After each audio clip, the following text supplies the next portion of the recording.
and in this video we're going to focus on the self-confessed getaway driver concerning the murders of Tucker, Tate and Rolfe, none other than Darren Nicholls. Hello. Hello, please. Yeah, what's the problem, sir? We just drove down our farm track. Yeah. Go and feed our pheasants. We've come across a Range Rover with 3 people in it. Yeah. It appears that they're dead. I don't know what's happening. Blood in the motor all over them.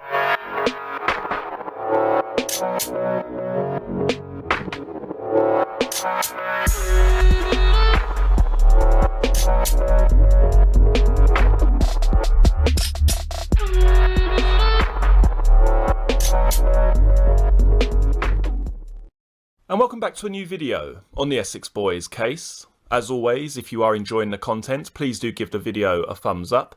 And if you're interested in the Essex Boys case, or simply true crime in general, don't forget to hit the subscribe button below. Now, during the court process at the Old Bailey, the trial of Michael Steele and Jack Wombs, I feel the defence for these individuals really focused on trying to discredit Nicholls, the person, rather than looking at the real nuts and bolts of the case. We often hear talk of Nicholls the liar, Nicholls the fantasist, Nicholls the person who was out to save his own skin. But did the defence really spend enough time looking at the very basics concerning the case of Jack Wombs and Michael Steele?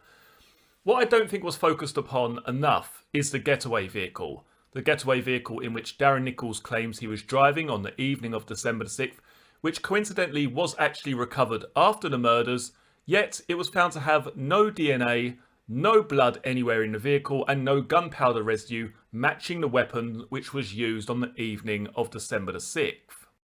This Volkswagen Passat estate also had 4 different brands of tyres on the vehicle, meaning 4 different tread patterns. Yet as you can see in the photograph in front of you here, this lane was covered in tyre tracks on the morning of December the 7th, yet not one tyre track on that lane matched the vehicle's tyres belonging to the Volkswagen Passat estate. I think what we're looking at here in terms of Darren Nicholls is an individual who knew exactly what was taking place on December the 6th, and his involvement could range from knowing that this event was going to take place to actually playing an active part in luring Tucker, Tate and Rolfe to the bottom of Workhouse Lane. Now, as far as I'm aware, the current legal teams for both Michael Steele and Jack Wombs are completely different to those that represented both of these individuals at the original trial at the Old Bailey. Now, where I think that the defence went wrong, the original defence for both Michael Steele and Jack Wombs, where I believe that they went wrong during the original trial is that the whole cross-examination and the whole case really seemed to be based around Darren Nicholls' character, discrediting the man's character. Not so much what he was saying or his version of events and picking holes in those versions of events, but actually just discrediting him, making him look a little bit stupid on the witness stand. That combined with the story told by Billy Jasper, I believe the defence thought that this would be enough to put enough doubts in the jury's mind, shall we say, in order to find both Michael Steele and Jack Wombs not guilty. But where I believe the original defence fell incredibly short during this trial process is by not bringing into court quite a lot of really important information. For instance, the telephone call between Michael Bowman and Tony Tucker on the afternoon of their murders. Michael Bowman being an individual who had served time previously for shotgun offences and has subsequently since the murders also spent time in prison again for firearms offences. This telephone call wasn't deemed important enough to bring into court by the defence. And I think I need to make this incredibly clear to you. This isn't the police hiding telephone numbers, hiding pieces of paper under their desks or whatever. No, that's not what's happened here.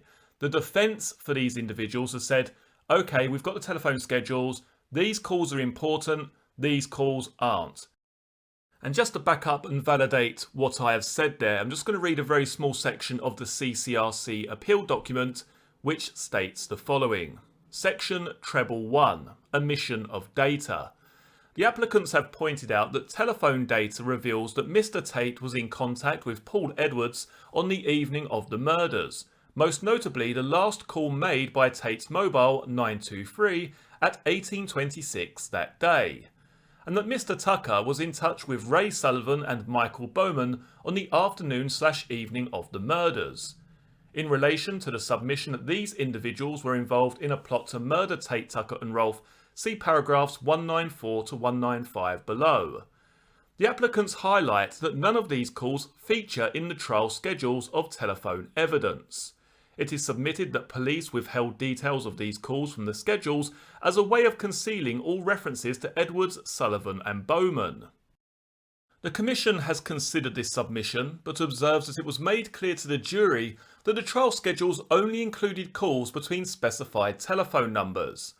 For example, the schedule labelled Exhibit JMW/2 only featured calls between telephones listed on the laminated sheet for that exhibit, which did not include the telephones of Edwards, Sullivan or Bowman. The trial judge explained the general concept to the jury in the following terms, quote, "The main schedule of calls does not include every call. It only includes calls to another number on the schedule of names set out in the plasticised schedule, Exhibit 249. You know that there are 31 names there. Outside calls are not included, of course, just calls between those 31 numbers." End quote. In light of this clear direction, the Commission does not consider that it can be said that the trial judge in any way misled about the nature of the trial schedules or the telephone calls which they included. In any event, although the Edwards, Sullivan and Bowman calls were not included in the trial schedules, the fact of those calls was disclosed to the defence since they appeared in the itemised billing and beacon data for the victims' phones. Okay, so the most important line to take from that statement there is the following. Although the Edwards, Sullivan and Bowman calls were not included in the trial schedules, the fact of those calls was disclosed to the defence since they appeared in the itemised billing and beacon data for the victims' phones. It was open to the defence to prepare their own telephone schedules which emphasised the Edwards, Sullivan and Bowman calls if the defence wished to do so. So basically what that is saying there is that the defence had the itemised billing. They had all of the telephone calls, but they chose not to include those telephone calls as having any relevance to the case concerning Michael Steele, Jack Womes, or basically the murders of Tucker, Tate and Rolfe. The defence did not deem those telephone calls worthy of being brought into court. So personally, I believe that there's massive oversights here. Now this is just one example, but there are many in that CCRC document where it turns out that the defence could have brought this into court, but they chose not to. Really, they just focused, as I said earlier, on the character of Darren Nicholls, of belittling him in the witness stand, not looking at, as I said earlier, the nuts and bolts of this case. What doesn't actually make logical sense or doesn't make any common sense? Picking Darren Nicholls' version of events apart with a fine tooth comb.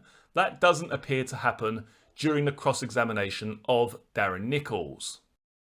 Now, as many of you will know, the evidence concerning Darren Nicholls and his version of events for December the 6th, 1995, the evening of the murders of Tucker, Tate and Rolfe, is very, very vague in a lot of places. Very, very vague. He can't really remember what car he drove there in.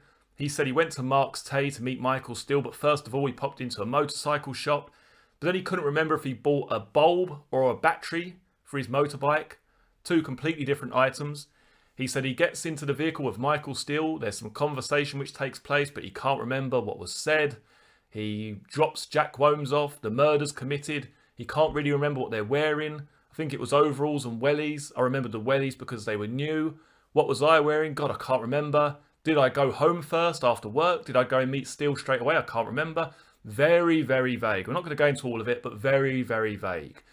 What I'm going to play for you now is my narration of Darren Nicholls' police interview. One of many that he had with the police, but one of the more intriguing ones. What I want you to focus on during this particular interview is the level of detail that Darren Nicholls can recall during this interview. Looking back at past drug importations, past times that he's met with Michael Steele, a long, long time before these murders had even taken place.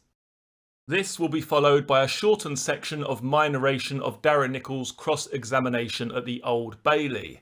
Now, what I want you to do at home is listen to this video. If you find any inconsistencies in Darren Nicholls' story, whether that's through his police interview or during the cross-examination process, I want you to comment in the comment section below with a timestamp.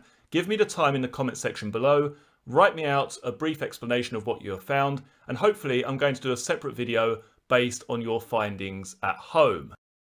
Now, what I'm going to do before I play you the police interview and his subsequent cross-examination in court is just run by Darren Nicholls' official version of events for December the 6th. I want you to really focus on how vague his recollection of events actually is, and then combine that with his police interview. How concise, how precise, how much he can remember even months before these murders took place. The level of detail that Darren Nicholls is actually able to recall before the murders took place. But first, let's look at Darren Nicholls' original version of events as put forward by himself for the evening of December the 6th. Again, I want you to focus on how vague he is in places, and then combine this with his police interview, which will be played after.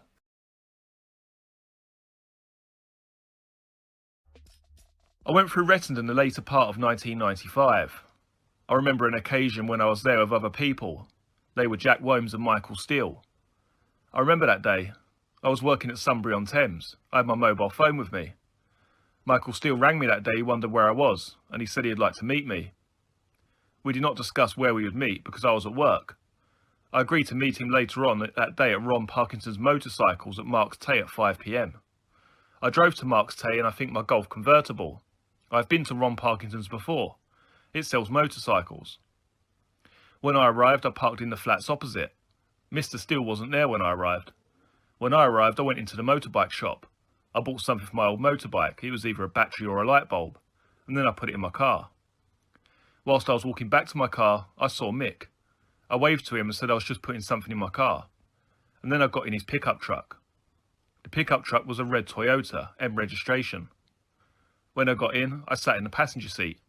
He said they were going down to do a deal with Pat, him and Jack. I said, "Where is Jack?" He said, "He'll be here in a minute." I don't recall anything else he said. Then I noticed Jack had pulled up behind us. Jack was in a beige Volkswagen. It was a B registration. I had sold this car to Michael Steele. When he pulled up, he got out and spoke to Mick. I don't really recall what he said. Then he got back in his car. Then we pulled off onto the A12 heading towards London. I was with Mick in his Toyota and Jack behind us in his Volkswagen. I can't recall exactly what was said, but he said we would meet Pat and there was going to be a drug deal, or we were having a drug deal, I can't remember. At that time, I didn't know where we were going. Mick said Jack would show me where the deal was going to be. He said, "Did I know the place?" I said, "No." He said, "Don't worry, Jack will show you." Nothing happened on the journey, just normal chat. He told me I was going to swap cars, and I was going to get in the car with Jack, and he was going to meet Pat on his own. We stopped in a lay-by near the Halfway House, which is a pub restaurant on the A127. When we stopped in the lay-by, I got in the car with Jack, and Mick was going to the Halfway House. We got to the far end of the lay-by gates, and we swapped drivers. Jack was to swap the number plates. I got my feet wet. Jack was wearing overalls and wellies. I remembered the wellies more than the overalls because they were new. When we stopped, Jack got out to stick the new number plates over the existing plates, but they wouldn't stick as it was too wet. I saw the number plates he was trying to stick on. They were B registration as well, and they were brand new. When the plates couldn't be stuck, they were put in the back of the car, and he said, "Drive down to the Halfway House pub." I'd been to the pub, only as a child, or driving past on the way to Southend. When we got to the pub, Jack told me to park at the back as far away from the A127 as possible, which I did. I could see Mick's Toyota parked in front of us to the left. After we parked, Jack changed his mind and said, "No, don't park here, park closer to the A127. So I moved the car. I could still see the Hilux, which was in front again but to my right. Then we had to leave the car running because the windows were misting up because of the weather. I said, "Shall we have a drink?" And Jack said no. Then he said we were waiting for Pat to arrive and to go to a meeting point. Shortly after that, he said, "Right, go." I saw a dark-coloured Range Rover when he said that. The Range Rover drove in and parked next to Mickey's Hilux. I couldn't see who was in the Range Rover. Jack then told me to drive off and up the slip road by the pub and back down the A127 to Southend. So that's what I did. Then he gave me directions down the A127 and onto the A130 to Chelmsford, I think.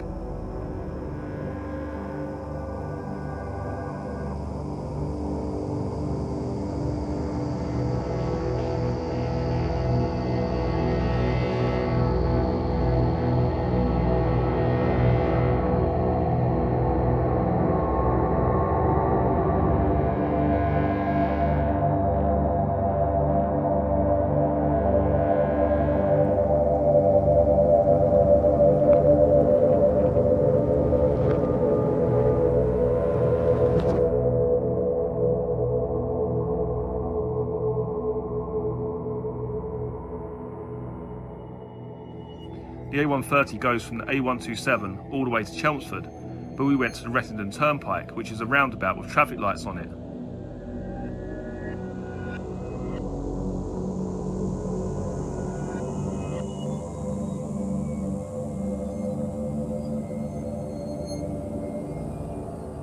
I went straight over to carry on towards Chelmsford, on the other side of the Rettendon Turnpike.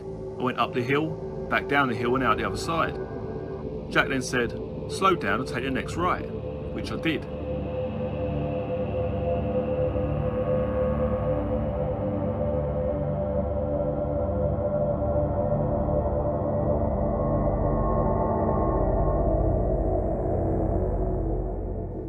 It was a lane and not a road.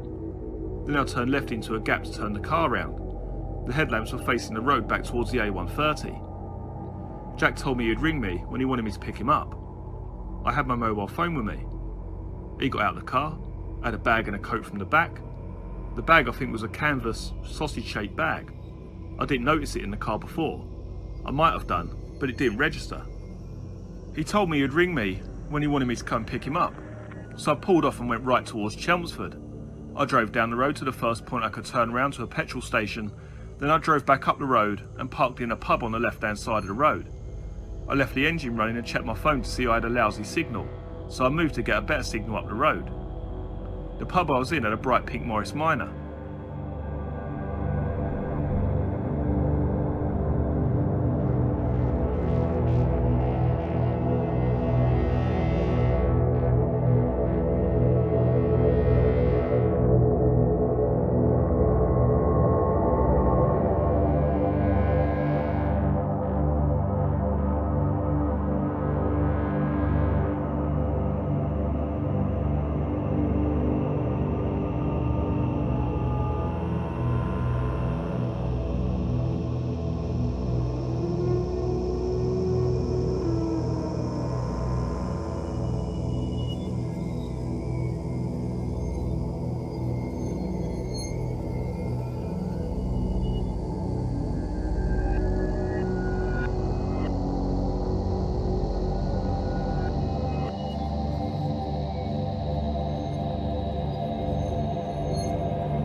I then went past the lane, up the road and took the first left. I went up that road, turned around, the first left up there, then came up and parked outside the first house on the left and waited for him to ring. I didn't wait very long. My phone rang. Jack said come and pick us up, and hung up. I think I might have said okay. I turned right, went back down the road, and had to wait for a few cars to go past so I could turn right into the lane. Then I turned the car round to face the road again. I didn't see anyone.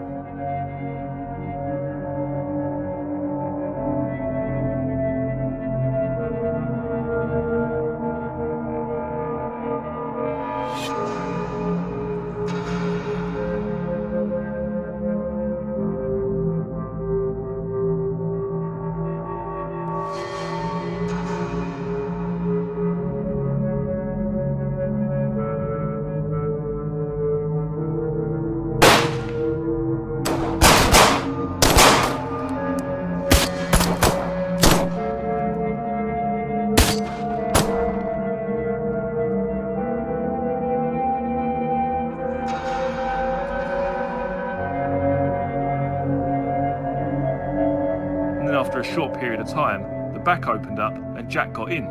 I didn't notice the interior light come on. I said, "Where's Mick?" He said he won't be a minute, he's just dropped something. Jack was sitting between the back seats talking to me. Then Mick opened the passenger door of the car and the interior light came on. When the light came on, I was looking at Jack. I noticed he had surgical gloves on and something that looked like blood. Mick said, "Turn the interior light off." Mick had just shut the door about the same time. Then he said, "Let's get going." He said, "Go left towards the Rettendon Turnpike." So I pulled out. Something clicked in my mind that something had happened. I pulled out in front of a car. Mick asked if I was okay. I said yes. And as we drove up the road towards the Rettendon Turnpike, Mick said, "They won't fuck with us no more." And Jack said, "Yeah, it was quite funny, because when Mick had shot one of them, the fucking gun fell apart." He kept asking me if I was okay several times. I realised what had happened, but not to who. So I said, "I hope I don't fall out with you two." Mick said, "No, you won't fall out with us, you're not like them." Mick started to hand over bits of the gun to Jack. I saw the barrels. I don't know the names of the other parts. I definitely saw the barrels. I was driving. I was a bit confused at the time. From the Rettendon Turnpike, we went back down the A130 to Southend.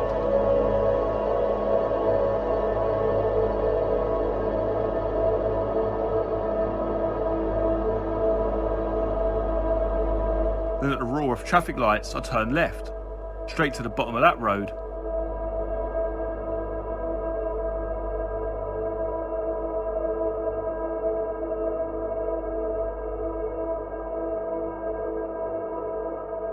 We turned right, and then took another right turn on or two roads later.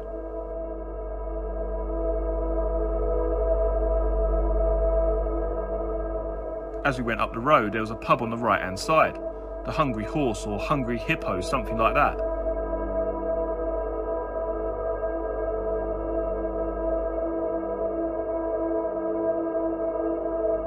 I drove into the car park of the pub and parked next to Mick's Toyota, which was on the left-hand side, and I stopped the car. They got out, and I was still sitting there. Mick had opened up his Toyota and told me to go and get in, which I did. Then they were getting changed, sort of thing. Mick was taking off his wellies, taking his overalls off over his wellies, then slipping his shoes on. Boiler suit and wellies were put in the pickup, and Jack did the same. And then we drove off. Mick drove in the Hilux with me in the passenger seat, and Jack was behind us in the Passat.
We drove past the Rettendon lane, then Jack overtook us on the dual carriageway as we were driving slower. There was some conversation in the car with Mr. Steele. He said that Jack was a very cold-hearted person. I said, why? He said, well, first of all, when we stopped down the lane, a gate had been shut. So I got out of the Range Rover, I didn't know where Jack was. Then Jack went into the Range Rover and just shot all three of them. Jack handed Mick a gun, and Mick shot them. Then he said once that had happened, Jack reloaded his gun and shot them all in the back of the head. I can't recall anything else that was said. I did say, can we stop and have a drink? Mick originally said, yeah, good idea, as Mick looked shaken up. But as we got to Mark's Tay, he said best get home straight away. Then I got in my car and headed back to Braintree.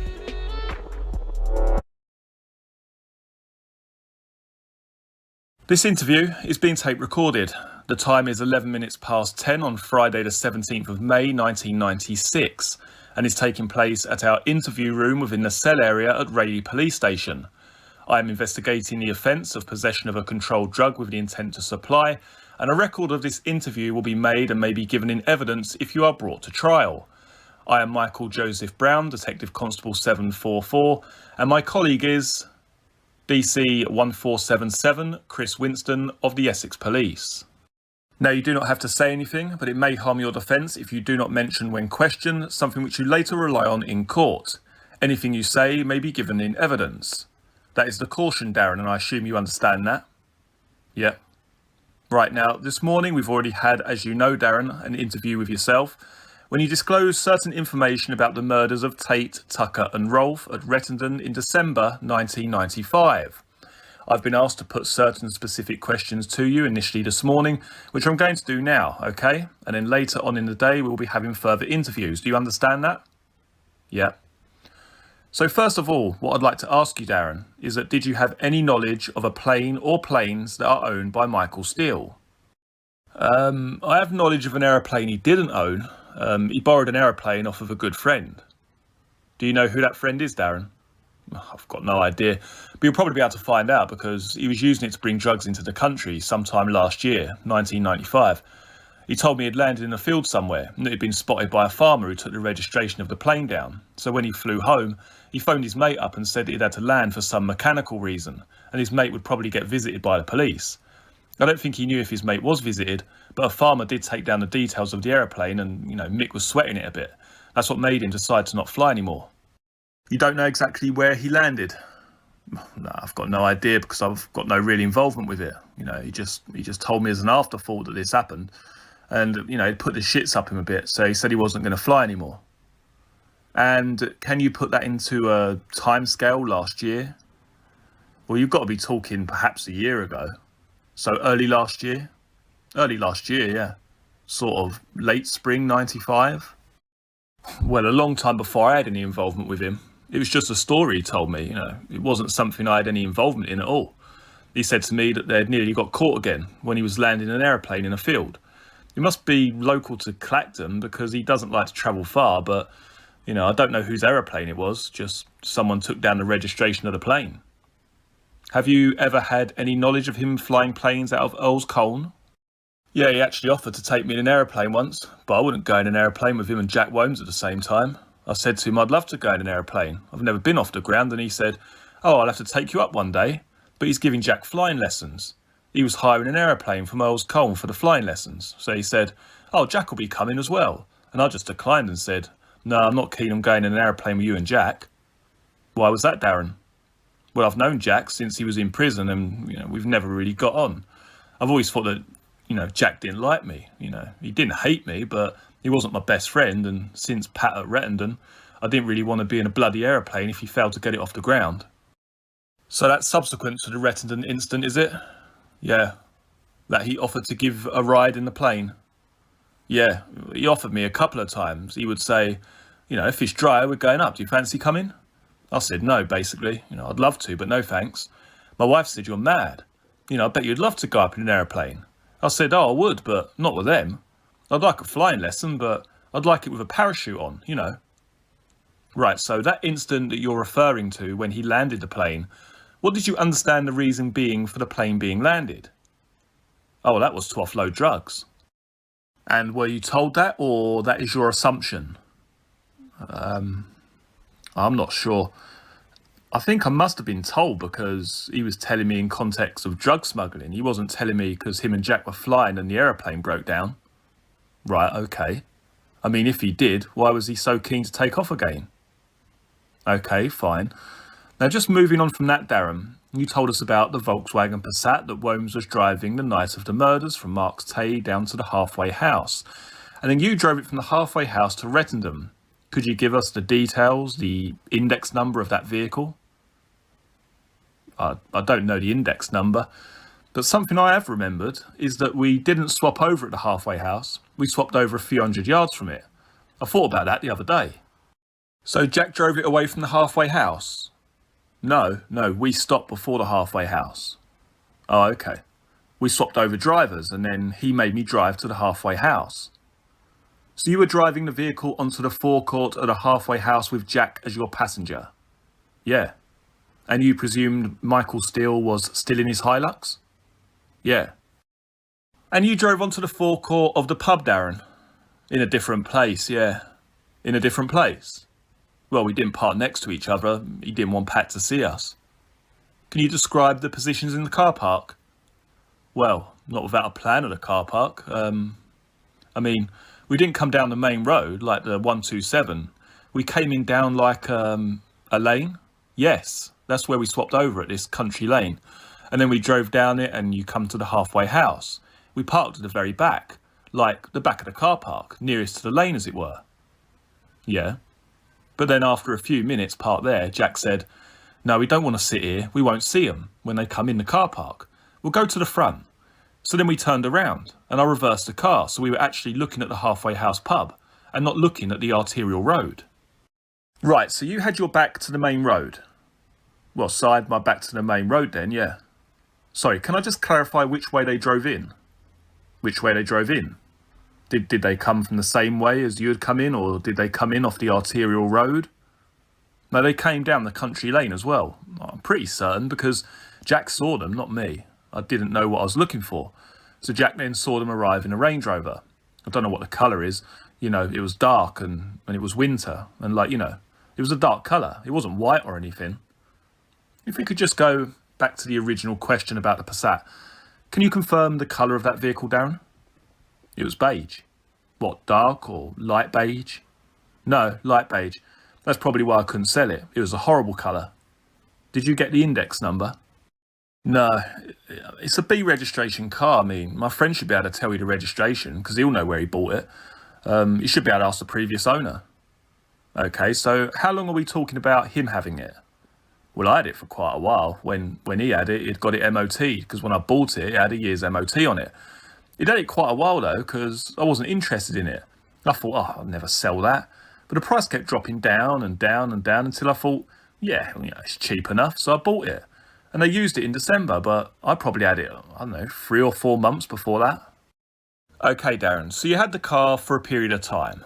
Yeah, I had it quite a while, yeah. Was it a saloon or an estate? No, it was an estate car. It was an estate car? Hang on. Can't remember if it was a saloon or an estate car. Sounds stupid. For some reason, I thought it was an estate car. I'm pretty sure Gary will tell you. I'm not even sure if it's an estate car or a saloon car. That's okay, we'll check that. Fine, okay, just carry on. It was an estate car. Definitely was an estate car. Okay, Darren, it is an estate. I'm pretty certain it's an estate car, yeah. I know that sounds pretty silly. Okay, Darren, now, you described to us a public house you drove to near the railway station at Rayleigh, and we believe we've identified this as a pub that used to be called the Traveller's Joy, and is now currently called the Hungry Horse. Now, as you described, you came down the row of turning to the traffic lights, turned right, took the next right, and it's down the bottom of that road that you would then in effect turn right onto the pub forecourt. And that's like a side road, is it?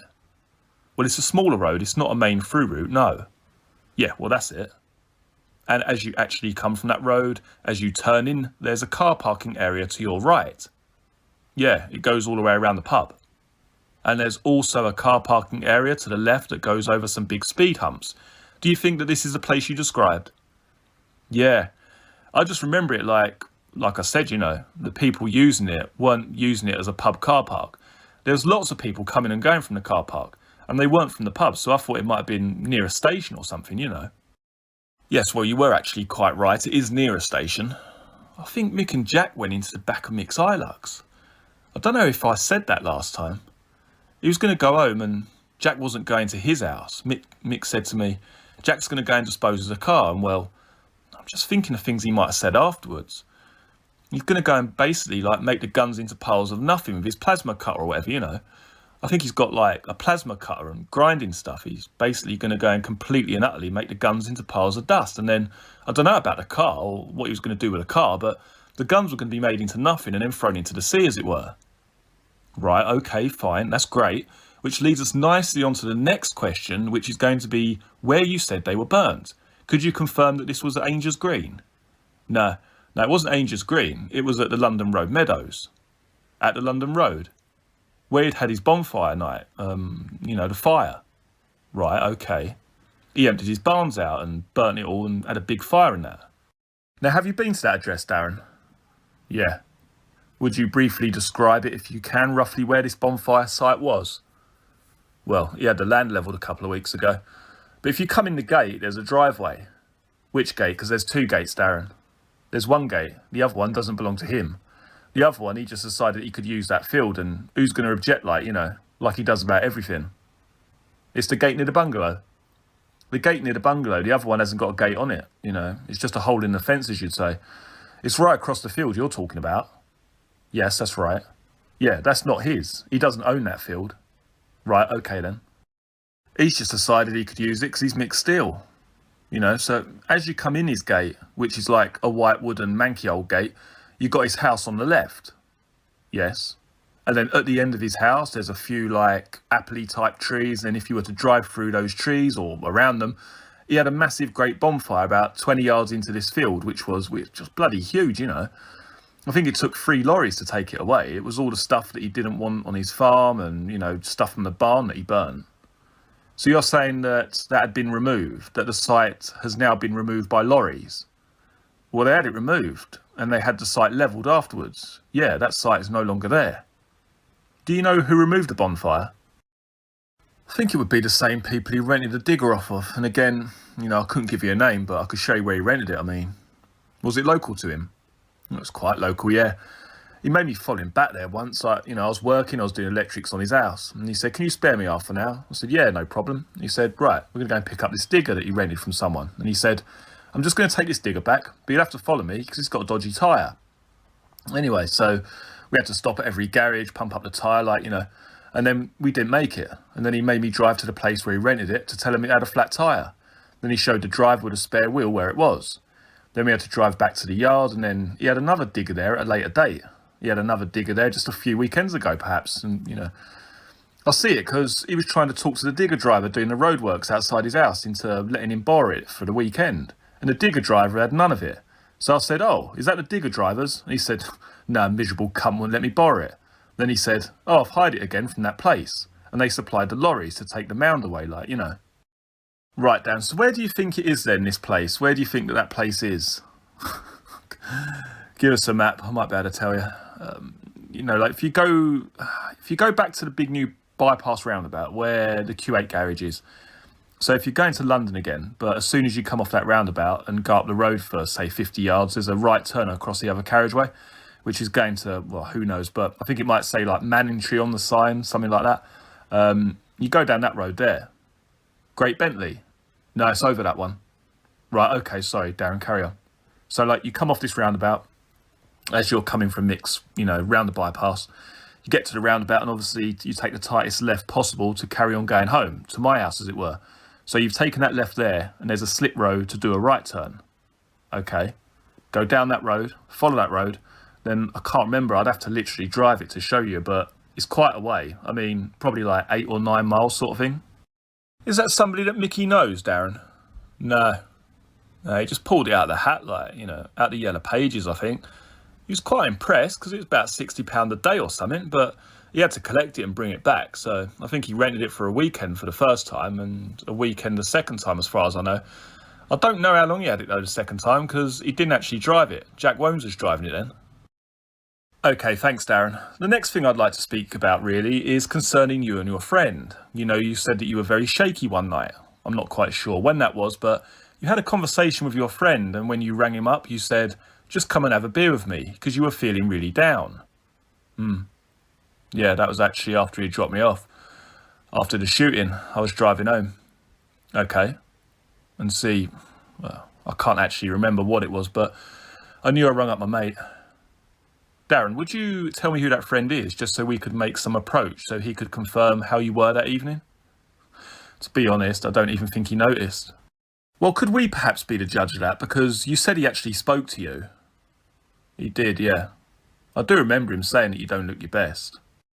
Did he say, are you okay, mate? And you said, no, I've just had a rough day. He may well remember a conversation like that.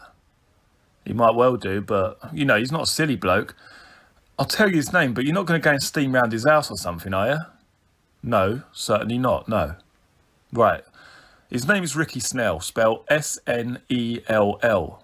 He's just moved into a new house. I'm supposed to be round there wiring it up. And do you know the address of that?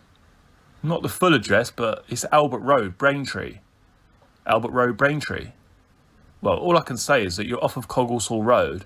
You turn into Albert Road. I mean, you know, the 2 mini roundabouts by the police station. You go straight across Coggleshall Road. The very first right turn is Albert Road, and he lives in the very first house on the right. It's a detached house on its own. It's a white house, and he bought it because it's on its own. You know, he likes to play his music a bit loud and probably doesn't like neighbours, so that's why he bought it. Okay, Darren, that's fine. Do you want his phone numbers? Well, yes, if you've got it, please. Right, well, this is his house number, but he's not often in because he works a lot. It's 01376 320 343. His mobile number's 0973 220 343. He couldn't get the same number as his house number. They didn't have it. You've got a hell of a head for bloody telephone numbers, haven't you? Well, I don't write nothing down. Right, well, we'll skirt over that for the time being. Can we have the address of the firm that you were working for over the period of the 6th of December 1995? I was working for DWT Interiors. I remember I was working for them all that week. Did you not say, if I recall correctly, Darren, that you had a job at the airport? Heathrow? Well, it's not actually the airport. The actual job's at the Texas Instruments or the Texas Information or whatever they're called. TI. Oh yeah, Texas Information, yeah. But the firm I worked for was DWT Interiors at Dunmow. What, and you were doing this work on their behalf? I'm a subby for them, yeah. Okay. I'm a subby for DWT Interiors. Okay. On that particular job, I was sort of cleaner, stroke plumber, stroke kitchen fitter, and I cut all the floor boxes for the computers, the new computer lines. Right, so a very handy person to have around, I would imagine. But it's all price work, you know. Every job's got a price, and I had all sorts of jobs to do. Right, okay. Do you want their telephone number? Yeah, please, if you got it. Yeah, it's easy. It's 01371. Oh no. 87. Oh God, I can't remember. I can't believe it. Can't remember his number now. 87713. No. 875713. If you know what I mean, they've got 2. Oh yeah, they've got 2 lines. 2 lines, yeah. I mean, you can check it in the phone book. It's all in the phone book, you know. It's all in my phone memory anyway. I just go, you know, number 4 and dial it. Okay. I've only got 6 numbers in my phone memory, so I know which they are. Right, okay, Darren. The last question I'm going to ask you for the moment is whether you can recall this around the 18th of March 1996. Did you go to Gallows Corner and have a meeting with Mickey Steele? No, I didn't, but I was working in Western Avenue, Gallows Corner, which is like... Well, you know, did you follow him there? Give me a clue. Well, I can't disclose that, Darren. Oh, it doesn't matter. But anyway, when I met him, I was like, I don't know, 100 yards around the corner. I was virtually working on a job. My brother's laying all new, like, ornamental garden stuff for this bloke. And my brother wanted me to wire up the pond pumps and the outside lighting and all that. But I was working there, and Mick rang me and said he wanted to see me. And I said, oh, okay, where are you? He said, I'm in Southend. I said, oh, that's a touch. I'm at Gallows Corner. So I told him where to stop, because I didn't really want him coming round to my work, you know, to my job where I was working. And where did you tell him to stop, Darren? Well, he was coming down the 127, so I said, don't go over the flyover, take the slip road, then take the first left, which is, God knows what road it is, but I said, just go down there, there's a set of traffic lights, go left, and there's a row of shops. I just said, stop in the lay-by there. I mean, I was working further around the corner, it took about, a minute to walk there, but I still drove anyway. Okay, Darren, so what was the purpose of this visit? Well, he had a kilo of cannabis off someone. He said it was Russell Tate. Well, you think he meant Russell Tate, but he used the name Russell to you, Darren, is that correct? Yeah, he said to me, you can sell it for me, Egar, and just gave it to me. Was he on his own? No, he wasn't on his own. He was with Paul Gwinnett, or Paul, I'm sure it's Gwinnett. And then what happened to that cannabis? I put it in my car, but I don't know what I was driving. And what was the eventual outcome with that cannabis then? Oh, I gave it to one of my friends and sold it, and he gave me the money and I give it to him. Do you remember how much money that was for? 2,200. So it was probably a kilo. Yeah, it was a kilo, yeah. And was it resin? It was like bars, like soap bars, whatever they call it. You say bars, what, 2 bars? 4. 4 bars, right, okay. That's fine. What vehicle did you see Mickey was in? He was in his Hilux. In the Hilux? Right, okay. Now, what was I in? Oh, who knows? I mean, what was I in? I was either in the Scirocco or I was in a white Citroen I just bought. But I think I hadn't bought the Citroen yet. So I went to that house 3 times, did 3 different jobs. I was probably in the Scirocco, because I don't know if I owned the Citroen at the time. But I did 3 different jobs around that house. I know on one occasion I turned up there in the Citroen. That's okay, Darren. Well, obviously, perhaps we can go back to that in a little bit more detail later on if you remember anything extra.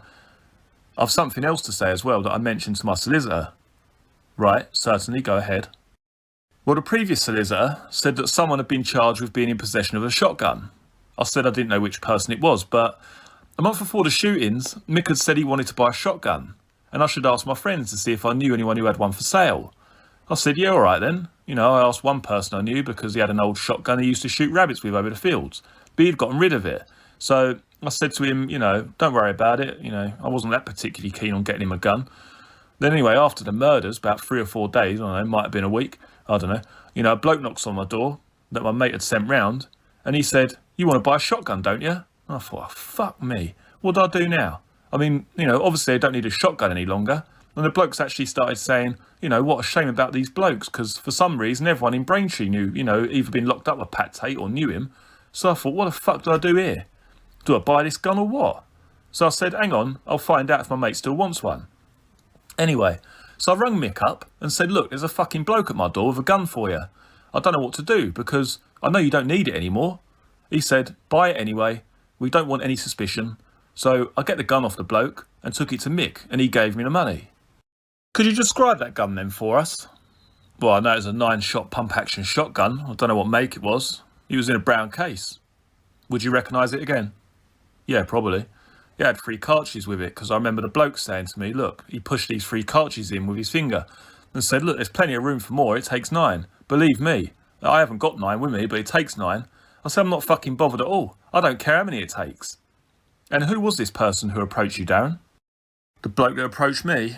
I don't know his whole name. All I know is that he's called Matty and he's a traveller. I don't know where he lives. He's just one of those people that's always around. Could you describe him for us? Well, I always think all travellers look the same. Well, he was male, how old? Well, bloke, how old? Quite young, I know, probably not even 20. Bit of a Jack the Lad type. And what was his build? What sort of build was he? Stockish, drives a white, what are they called? It's a pickup. It's got one of those, they're higher up than normal, sort of like a pickup type vehicle. What, like they've had the suspension sort of raised? No. No, I don't mean like a Hilux. I don't know whether it's a Nissan Cabstar, something like that? You think it's a Nissan Cabstar, yeah? Possibly, yeah. Do you know the index number? Oh, I haven't got a clue. But he's got money. He's like all the other travellers at the minute, you know. He's got the UPVC cladding on the side, like, you know. I don't know what the firm, what he calls himself this week, but he's one of these people that goes around doing excellent jobs to people's houses. Is he local to Braintree? He's local to Braintree. I think he's not long been married, and I think his dad or granddad or uncle, something like that, he owns, do you know where Baytree Boot Farm is? No. They do boot fairs. Baytree Farm, like, it's the cog. It's the A1 whatever out of Braintree towards Marks Tay. Is that on the A120? A120, yeah. As soon as you go out of town, they got a boot fair on the right. Well, just before that, there's a travellers park, and his granddad or one of his relatives, you know, he owns that travellers park. Right. Did he have any conversation with you how he had got the weapon? No. And what did you pay him for it? £350. And since then, he's tried to buy it back. He keeps coming round my house, which is a bit of a fucking, you know, annoyance, to be honest. Keeps trying to buy the fucking thing back. I said to him, I haven't got it. Would you clarify something for us, Dan? It's just come into my mind. You told us certain things yesterday when we weren't recording regarding a conversation with Jack Womes in a lay-by. Would you just run that by me while we've got the tape running? Yeah, after I dropped Mick off and his mate Paul, Jack said, don't go away, I want to have a word with you. So anyway, I dropped them off at this Levington Marina and thought, well, you know, get going like. And he said, no, don't go away, hang around. He said, I want to have a word with you. And then he said, I'll meet you in a lay-by on the way there. They stopped in a lay-by and they all put on their waterproof clothing, all that sort of thing. Then they unstrapped the boat from the trailer, so they all had to, you know, reverse down the slip and let the boat off. After he pulled off, I got back in the Jag and I drove to the lay-by. He was chatting to me, asking me loads of stuff. I can't remember the conversation, but he was acting a bit like a mother, telling me what I'm doing wrong and where I'm going wrong in life and what I should be doing. I was telling him I don't mind helping him out a bit, but I don't really want to be involved like this. I mean, it was a long conversation with loads of things involved, and his answer was, well, you know what happened to the last people that didn't want to be involved with us? And that was it. He said, you know, we can always find other people. And what did you take it to mean, Darren? I mean, it's fairly obvious, but what were your thoughts on it? Well, my only thought on it was it means what happened to Pat Tate and his mates when they disagree with us. I thought, oh, lovely, you know. I said, don't get me wrong, I'm going to help you, but I just don't want to be too heavily involved. And he's saying to me, why don't you go abroad and help us get the drugs in? Because people over there are thick and we could do with you over there. And I said, no. I said, I haven't even got my passport renewed. I'm not going to do it. He said, oh, I don't understand you. And that was the end of the conversation, but I took it to basically mean that he's telling me that no one's indispensable. Look at what happened to Pat Tate and his pals. They thought they were gods, and now they're up there with them. Right, now Darren, I understand that you've spoken to your solicitor, Mr. Craddock, and just before we started this preamble on the tape, you had started to mention there was some matter that you wished to bring up. We asked you to obviously delay that until we'd got the tape started, which we have now done so. So would you like to say something before we go into the questions we'd like to put to you? Yeah, well, I don't think I met Mick Steele on the 18th of May 96 at Gallows Corner. I did meet Mick Steele at Gallows Corner, but I don't think it was on the 18th because that was my birthday. Right. I was at work at my governor's house on my birthday in Shalford. I got off work early, but that wasn't to go and meet Mick Steele. I was just going to have a drink, you know, it's my birthday. So you think I may have got the date wrong? Well, the date will be wrong, yeah, but you're not wrong about the fact that I did meet him at Gallows Corner. Right, Darren, but the circumstances you've told us about, they were all correct. Well, yeah, but as I say, the date was wrong. I did say that I'd met him, but the date I'd say couldn't be right, because later I was thinking about it, and that was my birthday. I was at work at my governor's house on my birthday in Shalford, which is a long way from Gallows Corner. Okay, that's fine. Well, I'll check on that day, and we can speak about that later on. Okay. Which actually leads us very nicely into the first question that I was going to put to you today. Now, when you were at Gallows Corner, and as you've already said, you took delivery of the 4 bars, had there been any conversation before that with Mickey Steele as to why he was in Southend, who he was with, or, you know, whatever he was up to, what had happened that day? Well, I know he was in Southend because he phoned me up and asked me where I was. So I said, I'm in Romford. He said, well, that's a bit of luck. I want to see you. I'm in Southend, so I can come straight down the, you know, the 127. Instead of, I suppose, well, you would have gone across the 130 and back up the A12. I said, well, I'm working near Gallows Corner. He said, okay, when I get to Gallows Corner, I'll ring you. I said, well, don't worry. I explained to him, when you come to Gallows Corner, take the slip instead of going over the flyover from the 127, go left, and left at the traffic lights. There's a row of shops there. Give me a ring. I'll come and meet you. And did Mickey say what he was doing in Southend, Darren? No, he didn't say anything for me, like drugs or anything. Just said he was there and he wanted to come and see me. No, I'm not inferring that he was going to say anything about drugs. Oh, okay. But did he give you an idea of what he was doing in Southend? Because, as you know, he lives up in Clacton. Yeah, he lives at Clacton, that's right. See, well, I'm sure, like I said to you before, I'm certain in my mind, he said he's gone to see Russell about something. And now he's come and see me. I never knew who Russell was. So it's your recollection, albeit you're not 100%. Or I can't remember about the phone conversation exactly, apart from I remember him saying he was in Southend, which I thought, well, that's a result for me. Normally if he wants to see me, it's not, oh, Darren, I'll have to pop round, and have a little chat with you. It's come round my house here in 2 hours, just fucking get round here, do as you're told sort of thing. So I thought, thank God for that, because normally I'd have to end my day early and end up going to see him. I was glad he was going to come and see me, really. Okay, so when you actually met, was there any conversation at the time as to what he'd been doing in Southend? It's difficult because I know what he was doing in Southend, but I don't know if that was from a conversation then or not. You're saying you do know what he was doing in Southend? Well, he told me, but I don't know if it was when he got out of his Hilux and walked over to me and said, oh, I've got some drugs for you, and then brought them over to the boot of the car and threw the bag in, Right. So do you actually recall whether it was then or some stage after?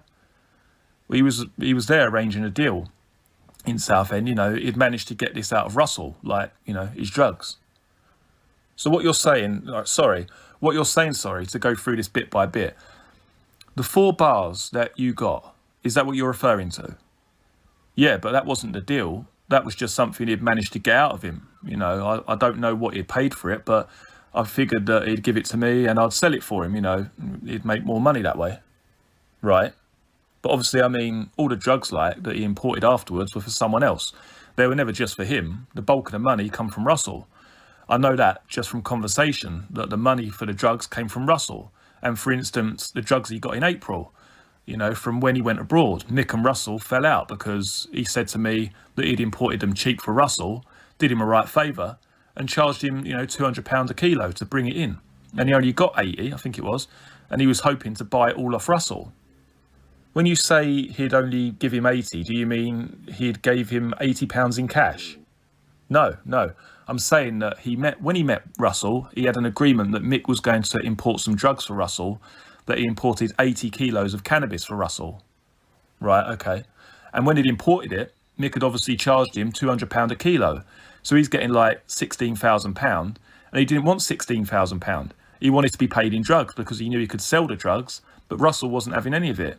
He said he was going to pay him in cash, which you've actually mentioned to us before, Darren, haven't you? Well, yeah, because they fell out over it because they had arguments to the fact that Mick said, I only done it cheap because I thought presumably you're going to let me buy some of the drugs. So in the end, I think he did buy some. I don't know how much of it he bought, but there was a big argument about it, I'm lost, I'm off the track now. I'm sorry. Okay, no, it's fine. Obviously, again, you must be anticipating my questions here today, Darren, going back to the events that concern the Mondeo. Yeah. The white Mondeo, N753AAR? Yeah. The one that you hired. Well, I'll have to believe you there, but yeah, I did hire a white Mondeo. Would you just go back, because we believe at that time there was an importation of some drugs. So what we'd like to do is to go back to the relevant period when you hired the Mondeo, starting off with the conversation that you had with either Steele or others, leading up to the events for you to go and hire the Mondeo. Well, he rang me at work in the afternoon. He'd left messages, on my answer phone to ring me, and I'd rung him and got through and said, I'm returning your call. And he said, yeah, you've got to do me a favour. I said, what's that? He said, I need you to rent me a car. I was actually home from work at this time. I think I hired it on Friday, I think. Well, I can tell you the exact dates, Darren, if you'd like to know. Well, I think I hired it on a Friday anyway, because there were people in there hiring flash cars just for the weekend and stuff, Right, well, I can tell you, Darren, that I've got a copy of the budget rent-a-car vehicle here. And the date was the 12th of the 4th, 96, which I think, as you've quite rightly said, was a Friday. Yeah, I had to return it the following week, which would be a Friday again, yeah. Okay.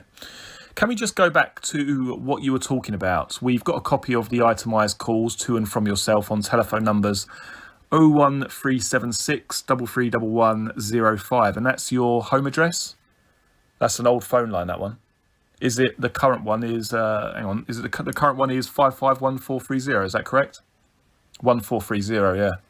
And your mobile number, which is 0973 427 288? Yeah. Okay, now, we've got an itemised list which goes from the 1st of the 11th 95 to the 15th of the 4th 96. So the car was hired on the 12th of the 4th. Which day are you saying Mickey Steele phoned you to arrange it? On that day? On the 12th of the 4th 96? I'm saying he phoned me on that day, yeah. Right, so if we have a look through here, hopefully we've got a record of that, the call that might have been made. Now, there's only one call shown on the 12th of the 4th that you received, and that's at 14:57 hours, lasting for 1:30 from Steele's mobile to your home address. Is that what you're saying? Yeah, that would have been it, I'd imagine. He did ring me on that day. I remember he rung me, and I called him back a while after. I mean, you must have Budget's number on there as well, if it's a call I've made. Well, that isn't actually shown on here, Darren, but that's not to say it hasn't been made. Certain items on the billing have just been put down for our information. It's not obviously every phone call. Okay, well, what happened next was that I opened the yellow pages, I found Budget, rung them, and they said, yeah, we've got a Mondeo. Because Mick had said, get a Mondeo type car. He didn't say it had to be a Mondeo, but, you know, that's what I asked for. So I rung up Budget. I mean, they were in Chelmsford, so I thought, yeah, great, just down the road. I think I did ring them. I think if you check, I rung another couple of firms as well, and they said, I'll ring back the man who deals with it's at lunch at the moment. I'm not sure what firm it was, but I'm pretty sure they said, ring back the man that deals with the rentals at lunch. So I rung Budget, and they said, oh, we've got one. It's ready at around 5 p.m. or something. So I rung him up and said, they've got one. It'll be ready at 5. And he said, oh, I'll come and pick you up. Okay, Darren. Well, I've only got one call shown here, but the thing is that the listing that we've been given so far only goes up to the 15th. So whether there's an update on this, I don't know. Well, look, I'm only saying that because for some reason, I think I came home from work at lunchtime and I was panicking because I couldn't find my driving license. You know, you can't rent a car without a driving license. So I was like panicking, but we found it anyway. Okay, Dan, so just to keep to specifics for the moment, you were told to go and hire a Mondeo type vehicle, which you did. Were you told why you had to hire the car? No, he just said he needed a car. He didn't, specify his reason. I just said, okay. I'm not given much choice. He said, no problem, it's nothing illegal. It's not for use in drugs or anything. I remember him saying that to me. So you eventually hired the vehicle? I went and hired the Mondeo, yeah. I went down and hired it, and he waited outside Budget. And then we drove up the road 100 yards. Right, now we haven't actually covered that part of it, have we? So just go back a bit, Darren, after the phone call. When did you then meet Mickey Steele? He came to my house. He came to your house in his Hilux. In the Hilux, right. And he took you to Budget. Okay. Well, and on the way, I think he spoke to Jack. Jack Womes on his phone. And after he spoke to Jack, I'm not sure if he spoke to him just before I rented the Mondeo or after. But he said something about, don't bother to meet me in Chelmsford. You go straight down and we'll meet together at the Little Chef. The slip road off the A12 onto the M25. There's a Little Chef there? Yes, the one at Brentwood. Yeah, that's the one. Yeah, take the Brentwood turn. There's a Little Chef and a garage. And they were going to meet there for something to eat. Right, so you drive the Mondeo away from Budget's. Yeah, only a few hundred yards. He stops and says, do you know where there's a cash point, Darren? He said, like Barclays or something. And I said, well, there must be one in town. He said, well, I don't know this town. Can you show me? So I drove the Mondeo just into Chelmsford town centre. And Mickey follows in his Hilux. Yeah, he follows me in the Hilux. And then I spotted a Barclays. I stopped. He stopped, one car between us. There was a car in like a lay-by, so I just stopped in it. Sorry to interrupt you there, Darren, but obviously because certain things can be corroborated on this, you've taken the car out of there, and again I'm referring to the copy of the Budget rental thing here, at 17:49, like roughly 10 to 6 or so. Would that be about right? Yeah.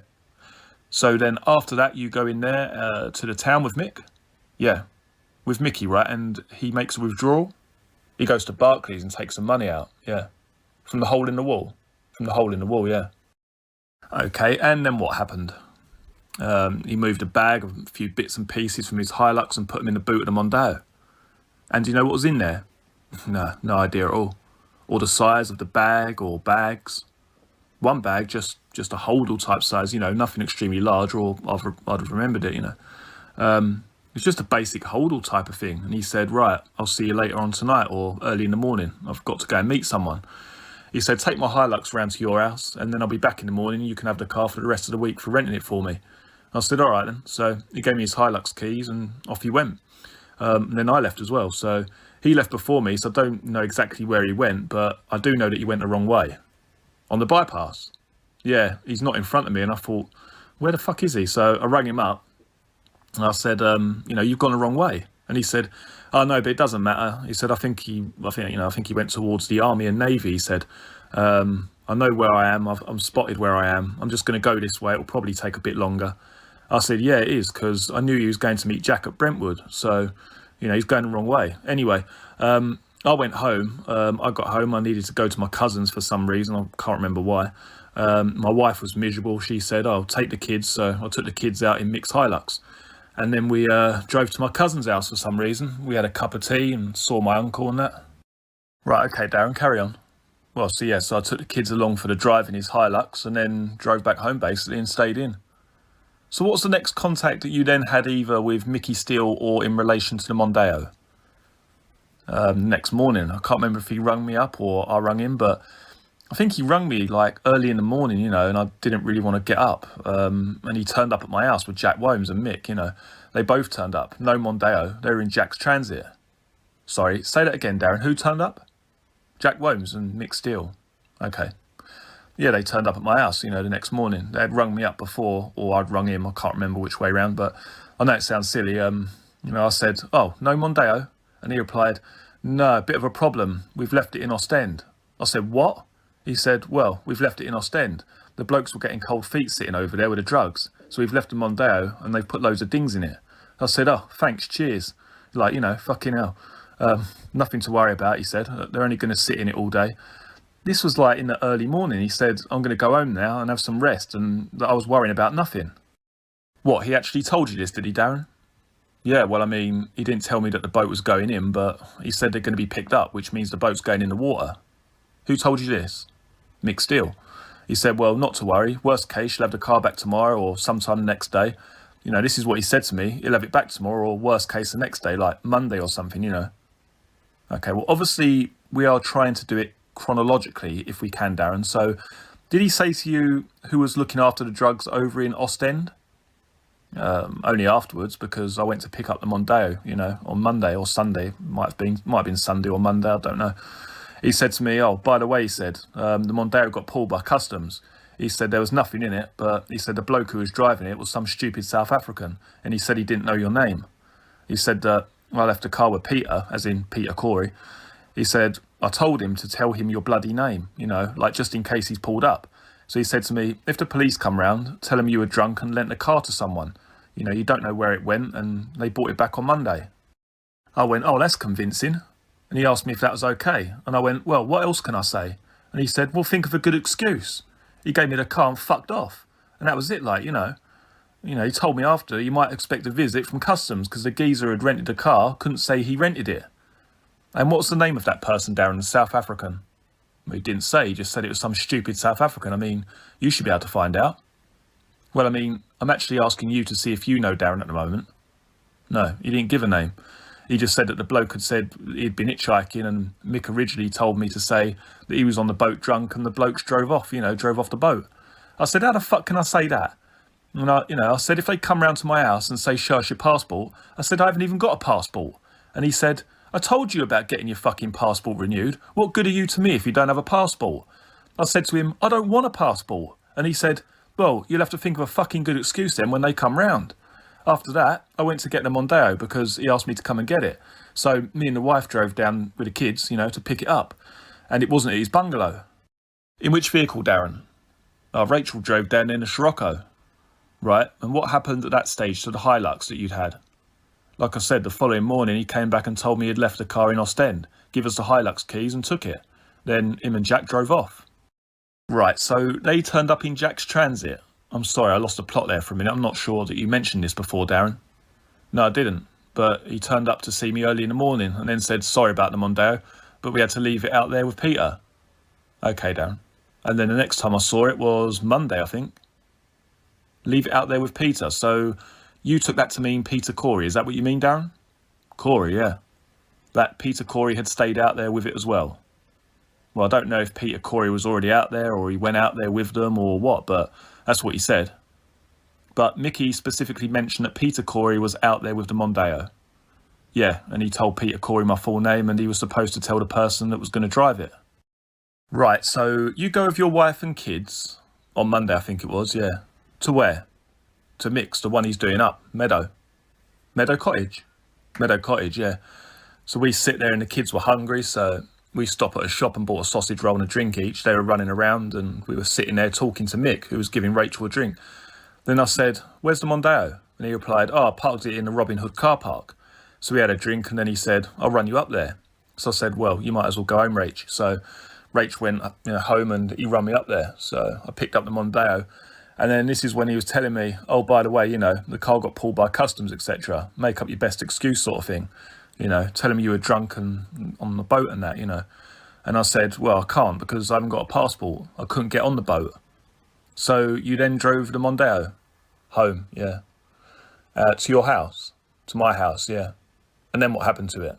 Well, my wife drove it for the rest of the week till the day before it had to go back, and it had to go back on the Friday. I took it back Thursday night. That's why I know I never met Steele on that day, because that was the day it went back on my birthday, which was the 18th, yes?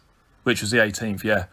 I couldn't face the people at Budget in case they were going to say to me, what the fuck were you doing letting people borrow your motor, So I thought, shit, I couldn't face them, because I didn't have an answer for these people either. So I took it back the day before and gave it a clean and then put the key through the door. I may actually, Darren, if you give me a moment, I may be able to answer that question on the date. Well, see, I thought they were going to charge me as well because they managed to put a scratch on the bumper and a scratch on the door. Obviously, they haven't informed me unless they are going to, but I reckon they are. I gave it a good polish, I think it was probably Monday or it might have been Sunday. That's the thing, because the kids weren't on school holiday. It would have been a Sunday, because the kids came with us. Hang on. I got it back because the kids came with us. Then again, hang on, see, it was Sunday.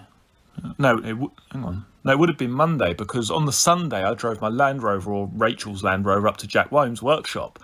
Yeah, that's a good point. What's that then? Well, it would have been Monday because I'm certain, because I drove my Land Rover on the Sunday up to Jack Wome's workshop because my Land Rover had 2 ball tyres. And because they're over a certain size, you're allowed to recut them. And he said, well, come up, £5 a tyre, I'll recut them for you. So I said, okay. Anyway, at the time, Jack used to sell diesel as well, like diesel for cars and stuff. So I went up there in my Land Rover and I took a drum to get diesel from him as well. Anyway, I went up there with my little brother-in-law, James. He's only like 14 or 15 years old.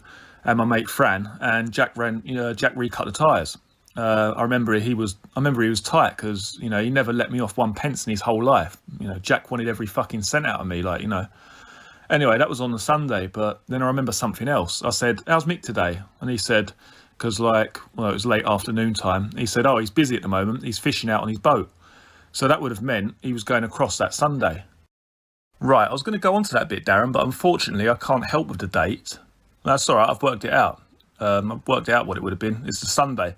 So they would have gone over there Sunday and he got up. I remember him saying that it was so clear afterwards. I remember him saying the water was so flat that he got over to Ostend and he went into Ostend Harbour in broad daylight. They loaded the stuff in broad daylight and basically drove in the fucking harbour like anyone else, loaded the stuff up. Then he had a rest and a drink or whatever. Then he came back. He got back so quick. He's meant to meet Jack at, say, midnight. So Jack was still laying in the bath at 10 p.m. And he was like 5 miles offshore when his mobile worked. And he called Jack Wone saying, "Get out your bath, Jack. I'm fucking back." And there's Jack laying in the bath, So Mick had to hang around. He was telling me that, the water was so flat that day.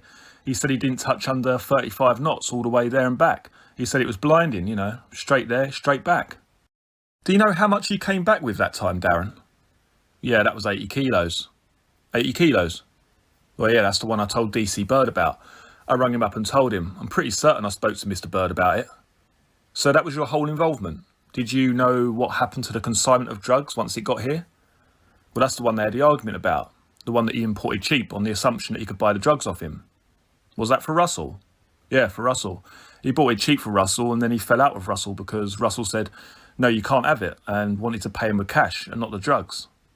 Because if he'd had it in drugs, you know, he'd sell the drugs and make more money. So he was pissed off with Russell, and then I don't know what happened. Anyway, they're arguing, they had their argument, and then he said, well, next time, him and Russ had sorted it out, you know, so when the people go back down again to buy some more, they were going to be buying some for Mick, and Mick was going to be paid in drugs as well by Russell. Right, so do you know the actual mechanics of how the drugs got from Mickey to Russell and then where they went with Russell? No idea at all, no. I mean, I've never met Russell. I couldn't point him out in a crowd. No, I wasn't suggesting that to you, Darren, but whether you knew or you'd been told anything, that's all. No, not at all. Nothing from Mickey. I mean, originally, I knew that when he got drugs, he picked them up at Point Clear, as I said in another interview. He always used to put them in his mum's garage, so I presume that Russell came down because, you know, Mick's not the sort of person to actually do anything or go anywhere. Everyone's got to come to him. And I presume that Russell came down and collected them. Everyone else who's dealt with him's got to come to him, so why should Russell be any different, you know? Do you actually know how Russell got into Mickey? No. I mean, I can only presume he's always done drugs, like his brother Pat, you know. You presume that, but you don't know. I don't, no. I mean, I didn't even know Russell was a Tate until I got arrested, until I was charged. Just Russell was a Russell, until they said Russell Wayne Tate.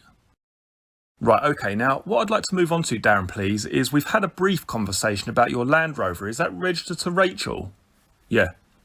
Okay, would you just go into the full details as you remember them, as to how that Land Rover actually got to Steele's first of all? This is like a two-part question, but we'll give it to you in parts. How it got to there on the Friday, like a week ago today, you mean? Yeah. On Friday, a week ago today, he came to my house around 4:45 p.m. I know this for certain because my wife was just walking out the door to take my little girl swimming, because they both had a swimming lesson. One has one on Thursday at 5 p.m. and one has one on Friday at 5 p.m. and she leaves at 4:45 to get to the swimming pool. And I was looking after my eldest girl. We were walking to the post office to post a catalogue parcel back for my wife. And when I came round the corner, my wife was driving round the corner and she opened the window and said, "Mick's here looking at your Jag," and she drove off swimming. So I know it's Friday. Mick said, "I'll have it. It seems okay." Peter Corey drove it round the block once and said, "Yeah, that's all right, we'll have that." And I thought, great, I've sold it, brilliant. Saturday I'm at work and he rings me up. "Do you want to know where I was working?" Yes, if you can remember, Darren. I was working for a Mr. Richard Bolgin, who was actually half owner of the Jag. He lives at Piggott's Farm, Great Sailing. He can confirm this because I half repaired a wall. Obviously the other half's waiting to get done. But his phone number's 01371 851 453. Easy to remember because my father-in-law's is 345. Anyway, so I was working there and he rang me up and said, "I don't want this Jag, it's gutless." I said, "Oh, fair comment, come and collect it." And he said, "I'll fill it up with petrol for your trouble." Then he said, "Could we borrow your Land Rover?" And I said, "Yeah, I suppose." He said, "All right then, drive down in your Land Rover and you could pick the Jag up." This would be on the Saturday. And the funniest thing is, I had to send my mate Saturday. He lives up the top of the road because my wife collects Tazos. Do you know what they are, Tazos? I do, Darren, actually, yeah. You know, out the crisp packets. My mate said, "Oh, my little boy's got hundreds." I said, "Oh, my wife only needs 7. She only needs 7 for her collection." So I went round there to see if I could bribe his little boy to buy some off him for her collection, you know. I actually said to him, "I've got to go to Clacton to pick up my Jag. My mate wants to borrow my Land Rover. Do you want to come along for the drive?" And he said, "Yeah, all right." So he came along for the drive. I got 6 Tazos out of the boy. I only need one more. Anyway, my mate, Ray Hearn, drove down in a Land Rover and he was saying, "Fucking hell, you'll pass out of all these fumes in here." Because it's like, you know, a bit fumey when you drive it. And I said, "Yeah, it's all right though, just leave your window open." Anyway, when we got there, the Jag wasn't there. And I think I might have rung Mick on the way to say I was nearly there, you know, he told me to ring him. I got there, I came across the fieldway to his, not through his gate. I came across that way because there were traffic lights and roadworks and whatever. Anyway, I came across the field that's not his. He said, "Park your Land Rover around there." So I did that. Me and my mate had to squeeze in his Hilux. And he drove us to my Jag, which he parked in the Robin Hood car park. He said he put 30 quid in it and mentioned he wanted the wiring for a tow bar because it's got a computer on it. He said it's a bit gutless, but I was hoping that we'd use it a couple of times and Pete would buy it off me. And I mean, regarding my Jag, if he was going to put a tow bar on it, obviously it means that he's going to tow his boat. If he wasn't, he needs to use it for other things which aren't legal. You've mentioned that before, that he may have used it, haven't you, Darren? The Jag? Well, yeah, I noticed that when I got in it, there was quite a lot of petrol when he took it. And he told me he'd put 30 quid in it, so it must have been quite empty. I also noticed the mileage had jumped. I'm pretty certain it had jumped, you know, a couple of 100 miles. And it only stuck in my mind because I remember when we got the Mondeo back, it had jumped about 240 miles, something like that. I think the Mondeo come with literally all zeros, I think. It was no mileage. The Mondeo's done about 200 miles, something like that. And the Jag's done about the same mileage. And I was wondering, you know, if he'd stitched me up. He said he wanted to buy it when all he really wanted to do was use it. Just to like get Peter down to Ostend and then come back in it. He says he wants it, borrows it, drives Pete to Ostend, drops Peter off, comes back in it and says, oh no, we don't want it now. And all he's really done is use my car. Okay, Darren. So as I say, yeah, I'm looking at the mileage and it jumped up. And I thought, well, I don't know if he has or Peter's just been driving around in it all night because he's got a Jag to drive about in, you know. Okay, Darren. Now getting on to the second part of that question, we believe that the Land Rover was actually used either to put the boat into the water or take it out or to have the consignment of drugs come in. Do you know or have you had any conversations regarding who was using your wife's Land Rover? Well, I know who was using my wife's Land Rover, but it wasn't used to put the boat in. Okay, can you start first of all with how you know this? Who you got this information from? Well, I know it wasn't used to put the boat in. Okay, go on. Because I dropped them at the boat and it had been put in with a transit. The transit of Jack. He was putting the boat in at Levington Marina on a Sunday afternoon. And I know it wasn't used to pull it out because Jack said he was going to use his Range Rover, I think. Jack said you need a four-wheel drive vehicle to get it out. So I'm pretty certain he didn't use the Land Rover. I mean, he may well have done. I'm only saying that because I think Jack asked me where the keys were and if the vehicle was okay. But I just presumed that Jack was going to use it to drive to get the drugs at some point, especially after Mick had rung me up and asked me if there's anything in my Land Rover. And when I picked it back up, I just presumed they'd used it for something because he wouldn't be asking me if there was anything in it because there was something missing. And when you say Jack, that's Jack Womes. Womes, yeah, Jack Womes. So I'd say either it was used by Jack Womes to pick up drugs from a predetermined spot and then bring them back to Mick's house in the Land Rover and then unloaded. Originally, he told me that he might need me to help him further and he'd ring me during the evening or night. So I went to bed and I didn't answer the phone. When I got up in the morning for work, I thought I'd better ring him back and tell him I'd fell asleep because he'd be pissed off with me. So I did that and he said, oh, we don't need your Land Rover now. Everything's okay. So Colin had come round. It was about 5 in the morning. I said, all right, Cole, we'll go and get the Land Rover, shall we? I said, we'll go in the Jag. You can drive the Jag back because I didn't really want him driving the Land Rover. It's a bit of an acquired taste. So he went down there, got the Land Rover and brought it back. And this was at 5 a.m, Darren, roughly. 5 in the morning, roughly, yeah. Then I noticed that the little bits of the tags that you hook over the eyes to undo the canvas at the back. Right, yeah. Well, they've been ripped off. So Jack's particular thing is like brute force and no brains. He just ripped the canvas open rather than undoing the clips. Probably because he didn't look in the first place. One of the metal tags that's bent over was also bent up as well. So that's a standard Jack thing, you know, too strong, too stupid. And this is what I was pissed off about. I was going to mention to him about it. You know, you ripped the canvas on my Land Rover. So where was the Land Rover when you picked it up, Darren? Well, it wasn't in the spot as when I got it. It was closer to Mick's. Round Meadow Cottage. Meadow Cottage, yeah. It was closer to his barn when I left it. His barn? Yeah, when I left it. It was by his house. And when I come back, it had moved, say, 10 foot nearer to the barn. Because they're quite close, but I noticed it wasn't in the same place. So I knew it had been used. Plus the canvas had been ripped by them. So what do you believe happened in the sequence of drugs coming off the boat? You mean my opinion? Or have you been told anything? I mean, we're going specifically really on things that you've been told. Well, specifically from conversation. I drove up there, they put the boat in with the transit. I presume that Jack met them at 1:30 in the morning. As he said to me, he picked the drugs up, and that's when I presume he used my Land Rover to pick them up. Jack told you that he picked up the drugs at 1:30 in the morning? Yeah. When did he say that? He told me that when I spoke to him, when I woke him up. If you look on there, I rung him at 5 in the morning. Okay, Darren, we're just going to change the tape here as we're running out of time, so just bear with me. We'll change the tape over and then we'll continue this interview, okay? Yeah. Okay, at the end of the last tape, Darren, we were talking about the position of the Land Rover when you picked it up from Meadow Cottage, and also the fact that you were saying that the canvas eyes are being torn at the back. Do you want to carry on from where you finished? Yeah, when I spoke to Jack the day before in a lay-by, he'd put the boat in the water, and he said he'd ring me because they may want me to help them further. And he said he'd be ringing me about 11 that night. So I thought, well, if anyone calls me after 11 p.m, don't answer the phone. I fell asleep and the phone did ring, but I didn't answer it. It was more like 2:30 in the morning. So when I got up for work in the morning, I thought I'd better ring back. And this is how comes I know that the drugs were picked up around 1:30 a.m. Because when I rung back, I said, oh, you never rung me last night? You know, like sort of innocently. And he said things were a bit later and he wasn't back till 1:30, something along those lines. That's how I know he'd picked the drugs up at 1:30am. I mean, I knew he'd rung me at 2:30 because I dialed 1471 on my telephone and it told me that I'd received a call about 2:30ish from an unknown number. I guessed it probably would have been him. But as I say, I've sort of run off track here. Okay, did he tell you at that time or at any other time that he'd got them to wherever they were going to? No. Okay then. Could I just mention one thing that I mentioned during the break to your solicitor, Mr. Craddock? We may have possibly unwittingly entered into conversation about the offence for which you've been charged, Darren. So obviously any conversation we had before that, if you make any statement regarding the offence for which you've been charged, it will be purely at your own volunteering of that statement, because we're obviously bound by certain regulations. Okay, I understand that totally. So anyway, that's how I knew that the drugs were brought back at 1:30 in the morning, and because of the fact the Land Rover had been moved, I presumed that that's what it was used for. Do you know where they were taken to, Darren? The drugs? Yeah. Not then, but I do now. How do you know now? Well, long story short, when I went to see Mick later on that day, and before I was arrested, I'd gone down there and he'd got the drugs. So where had you gone? I'd gone to Meadow Cottage. Meadow Cottage, yeah? Meadow Cottage, yeah.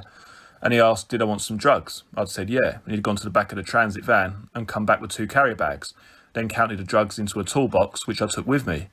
I didn't know if all the drugs were there or he got them there with in mind to give them to me. Then when I was going back home, he'd rung me up and asked me if there was anything in my Land Rover when I picked it up this morning. That's when I knew that he must have used my Land Rover to pick up the drugs, and I said no, and then I hung up. I rung him back to confirm it because I was thinking, shit, he might think that I'd stolen some drugs off him. So I said, what are you looking for? Is it what I think you're looking for? And he said, too fucking right, I've lost something. And I said, oh, all right. And then the conversation ended. Shortly afterwards, I was arrested. And when I was arrested, I couldn't quite understand why.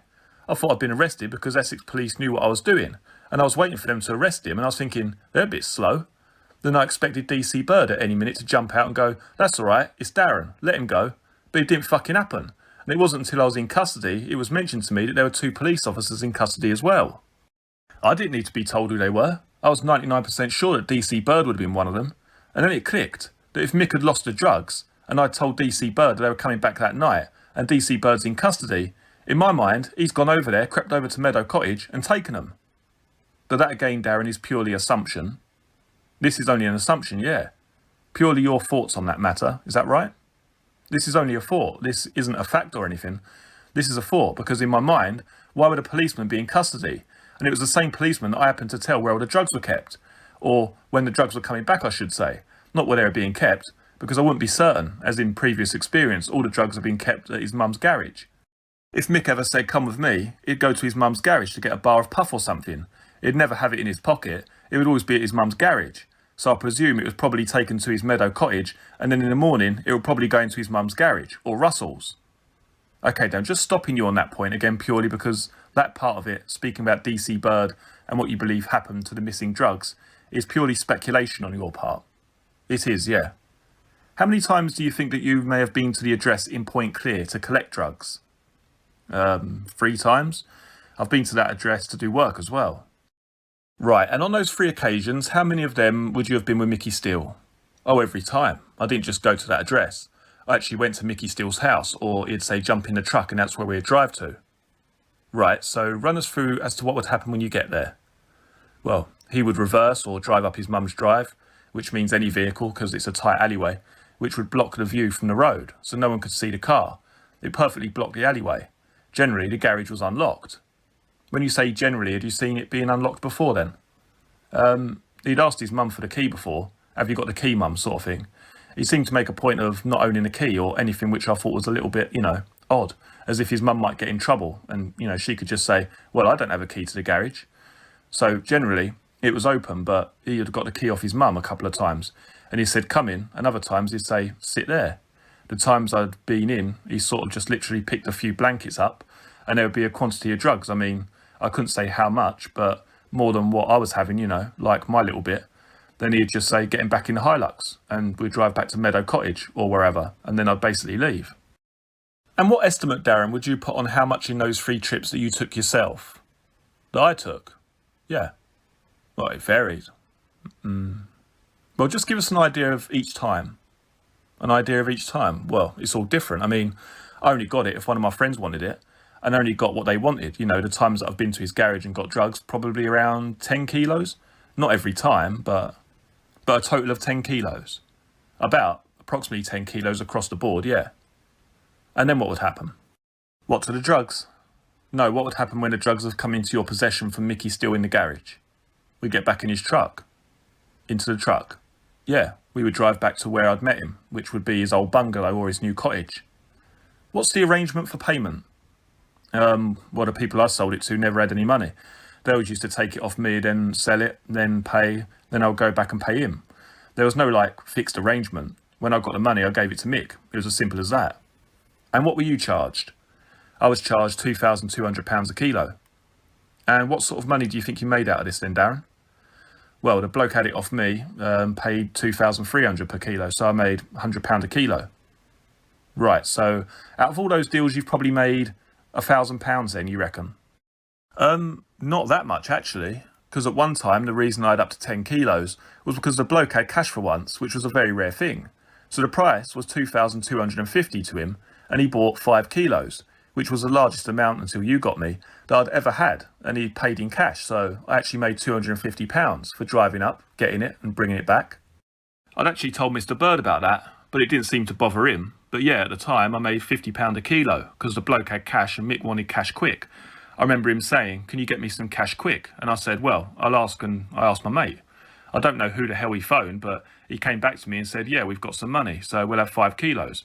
If it's £2,250, I thought, well, I'll make £250, better than fuck all. Okay, fair enough. So I went and I got it, gave him the cash, and he was over the moon. Okay, Darren, what I'd like to do now at the moment is move back to the incident of the Rettendon murders. Right. Is there anything that springs to mind that you think is important about any of the importations? Or your involvement in those? Nothing in particular. Okay, that's fine. Let's just refresh our memory, Mr. Nicholls. Now, what we're talking about here is the night of the murders themselves, December the 6th, 1995, where you are with Michael Steele and Jack Womes approaches. Now, let's go back to your police interview here, where it says, quote, I have to keep stopping on this, Darren. I don't want to disturb your train of thought. He did speak to Womes, is that correct? Where you reply, yeah, what I'm saying is I don't remember if he got out and spoke to Jack, or Jack got out and said something to him. But I know that they did speak. DC Brown then says to you, quote, they did have a conversation. Just look back at interview 4, page 12. You then reply, yeah, but he hasn't stopped or got out or anything. It is a bit different from having a conversation, is it not? Do you agree, Mr. Nicholls? Yeah, but the next bit still says he's behind us. I agree he is behind, Mr. Nicholls, but I'm talking about the conversation. Quote, he hasn't stopped, got out, or nothing. If he does not stop, he cannot have a conversation, can he? Yeah, no. All I'm trying to say is that he must have stopped because we were stopped, because how could he be behind us? I'm talking about the conversation, Mr. Nicholls. Sorry. Do you mind focusing on the point? Yes. In interview 4, do you suggest he had a conversation, Mr. Nicholls? No, I didn't recall a conversation at the time. To this jury, quote, he pulled up beside us. He did come to the window of Mr. Steele's Hilux and had some conversation, end quote. Yes, behind, not beside, behind. Behind. So he had got out of his car, Mr. Nicholls? Yes. He got out and came to Mr. Steele's Hilux. He got out of the car and had a conversation. Yes. Now in interview 4, Mr. Nicholls, he has not even stopped, has he? Please look at the passage. Yeah, I've seen the passage. Like I say, I recall after that, he did stop, and he did get out, and he did speak to him.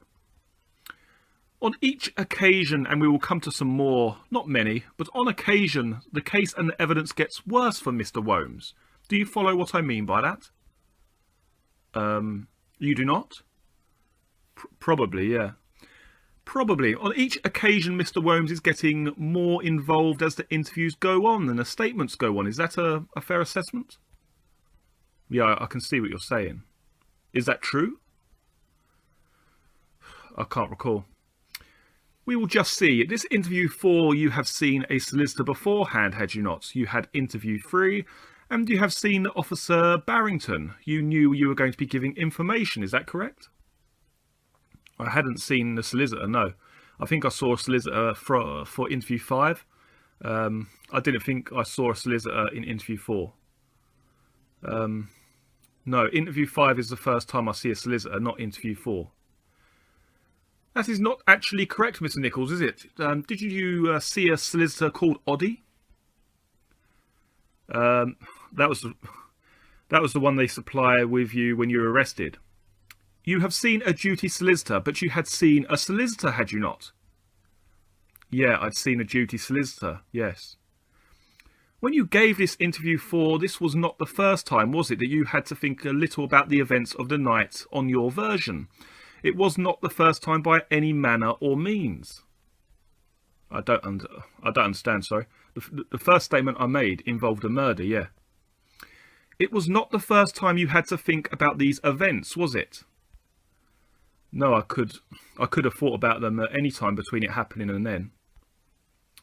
You told my learned friend Mr. Parkins that you had given a theory of these murders to the officer, is that right? Yes. And said from the 6th of December until your arrest on the 13th, you had in your mind you had to reconstruct what had gone on that evening. I don't understand what you're saying. You hadn't just been able to blank these events out of your mind, had you, Mr. Nicholls? No. It wasn't easy to forget. You see, Mr. Nicholls, the problem that we have here is that there's a great mistake on your account that you made in interview 4 at page 13. Let us just look at that for one moment. You anticipated it when Mr. Parkins was asking you regarding the halfway house incident with Jack Womes. You told this court, Jack had said after the halfway house, right, off you go, so I pulled out of the halfway house, and then Jack said, pull over here. You reply, why? He then said, I want to change the number plates on the car. You said, why? What's the matter? And he replied, no, I've got to change them. He had some sticky tape with him, but they wouldn't stick. It was wet. You then replied, it won't stick, silly. Do you remember saying this, Mr. Nicholls? Yes. You do remember this, Mr. Nicholls. You recall that Jack said all of this to you after the halfway house. That is what the interview says, does it not? Yes. And it says so descriptively, does it not? It just says it how I'd say it, yeah. It says it descriptively in the same way it says, quote, then Jack says, pull over. I said, why? He said, I want to change the plates, etc., etc. So it is quite detailed, is it not? I suppose so. But it is all wrong, Mr. Nicholls. Yeah, it is. Look. As I've said in another statement, I couldn't recall how I got to be in the Passat until a later date. But this all makes it sound descriptive, accurate, true, does it not, Mr. Nicholls? But at the time I was giving it to the best of my knowledge that I could recall. And it is all wrong, Mr. Nicholls. We did change the plates, but not in the lay-by after the halfway house. It was before. How can you get that wrong, Mr. Nicholls? When I'm giving the story, it's something I remembered about the number plates, so I said it when I remembered it. You remembered it after saying, quote, then Jack said, pull out of the halfway house. It's all in sequence, is it not? I remember that after we'd left the halfway house, I remember that I forgot that we changed the plates, so I said it. I wanted to give them as much information as possible. But this information on the face of it is easy to recall, is it not? It has detail, Mr. Nicholls. It should be easy to recall, but I couldn't recall where and when. Do you remember saying to the magistrates, and we have the passage, quote, the trouble with telling a lying story is it's difficult to remember it? Yes, I do. Okay, Mr. Nicholls, if I can draw your attention for one moment to interview 4. This deals with where you are parked. Page 14, a third from the bottom. You are describing, before this without any difficulty, the roundabout and lots of roads. DC Winston then says to you, quote, Rettendon Turnpike. Is that called the Rettendon Turnpike? And you, Mr. Nicholls, reply, quote, "It's called a turnpike, and then we took the Chelmsford Road." DC Brown then says to you, "The A130, right? Is that correct?" Yes. There's no problem there, Mr. Nicholls, no? No. You say the A13, that's right, you took that road. Shall we just look in the exhibit bundle if you have got it? And the jury and my lord have in front of us. We have got a map here. It may be easiest to look at it map 3 at page 3. So we can see the Rettendon Turnpike. Can you see it written down with that sort of roundabout with the A130 going down? Yes. Rettendon Turnpike, you are focused on that, is that right? Yes. Okay, Miss Nicholls, now this officer points out to you that it is the A130, and you say that is right, that you took that road. Looking at page 14, interview 4, quote, "It wasn't far up there really, no more than sort of a mile, at the bottom of the hill. That's where I dropped him off. I dropped him off on the left-hand side of the road, and he got out of the car." There is no problem with this, is there, Mr. Nicholls? You have Mr. Worms being dropped off by you on the left-hand side of the road. That's correct, yeah. There's no problem here? No, that's right. And Mr. Worms had a bag with him. So he must have crossed the road with a bag and gone wherever he was going, is that correct? Yes. Okay, Miss Nicholls. Then it goes on to state that you received a telephone call from Mr. Worms, a 10 to 15 second phone call. You received this phone call. You have then turned into the lane for the first time, is that correct? Yeah, according to this. And when you have turned in, he is there, he gets in the car and tells you to spin it around, is that correct? According to this, yeah. According to this? Yes. Not a difficult description to give, is it, according to this? No. Interview 8, can you confirm at page 20 when asked a question about the police officer? Do you have that in front of you? Yes, I do. Page 20, interview 8, you are asked how long the telephone call is. And you say, quote, "I mean, 10 to 15 seconds perhaps." Of course, that was the phone call which in interview 4 there had been a conversation, had there not? Because if we look back at page 16 in interview 4, there most certainly was a conversation. Quote, "Darren, come and pick us up." To which you reply, "That was quick." Yeah, that's right. Okay, Miss Nicholls, now if we look at this interview here, you are going through the route and you get to the point where you had gone down the A130 to the turnpike and you are describing going up through Rettendon village and down the other side. It is there that Jack tells you to pull into the lane on the right hand side. You actually turn into that lane. Quote, "I turned in." You said you turned into the lane, Mr. Nicholls.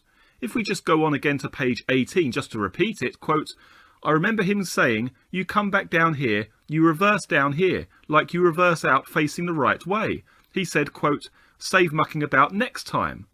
Then at page 20, the phone call lasts for 10 to 15 seconds. Now this is a version in which you are agreeing with a police suggestion that you turned into the lane when you arrived, is that right? So Mr. Nicholls, you agree here that Jack told you to pull into the lane, and you actually turned into that lane. Had you ever said that before, Mr. Nicholls? I don't know. Because look at page 12, this is you speaking. You described the A130 towards Chelmsford. You described a little towny bit. Only for like 100 yards, a little shop and things. And then it goes back down the hill. And around there, that was where I dropped him off. There was a lane on the right. He wanted me to drop him there, in the lane on the right. Is that correct, Mr. Nicholls? Yes. You were not saying there that you dropped him in that lane? Just so we've got this right in our mind, Mr. Nicholls, before you reply, you actually stated, "So I stopped there and he got out, and he said, right, sod off." Mr. Nicholls, that means, does it not, that you stopped on the side of the road, the lane being on the right. Quote, "I stopped there, he got out and said, right, sod off." Is that not correct? No, I'm not sure what you want, what you're trying to get me to agree to or disagree with. I'm sorry. I am asking you, please, is it not what you are saying here exactly the same as what you were saying in the 4th interview? No. What do you mean by the word "there," which is the last but one word in the text on page 12 and the 4th word on page 13? That is really the question Mr. Leatherman is putting to you here. Like I said, there was a lane on the right, and he wanted me to stop there. So he wanted me to stop at the lane on the right. I'm sorry, Mr. Nicholls? It says, I'm only going by what I said, but I know I went into the lane on the right. It says, quote, there was a lane on the right and he wanted me to drop him off there. In the next line it says, quote, so I stopped there. I am implying that I stopped at the lane. At the junction where the lane is, not in the lane. At the lane, in the lane. Sorry, that's what I mean. Are you saying that this is the same thing? In my book, yeah. So if we go back to interview 4, when you said at page 14, quote, I dropped him on the left-hand side of the road. What does that mean in English? That means I thought I dropped him on the left-hand side of the road. It does not mean I thought I dropped him on the left-hand side of the road, does it, Mr. Nicholls? Well, when I gave that interview, I thought I dropped him on the left-hand side of the road. It does not say I thought. Sorry, when I gave that interview, I said that I dropped him on the left-hand side of the road. That in English means what? When I gave that interview, I said that I dropped him on the left-hand side of the road. That means what it says, that the car stopped in the road that the jury have a map of, on the left-hand side. He got out with the bag. That is what it means, does it not? Yes. Okay, Miss Nicholls, now, quoting what you say here, so I stopped there and he got out, he said, right, sod off. Is that correct? Yeah, I'm referring to the lane in this interview. You are referring to the lane? Yes. What caused you to change your mind, Mr. Nicholls? I had more time to think about it and I remembered more in detail what happened. You told me some minutes ago that you had difficulty in remembering that you went to the A130 and you stopped on the left. You had no difficulty in remembering that. I said at that time that's what I thought happened, yes. You had no difficulty is the word I'm asking you to agree with.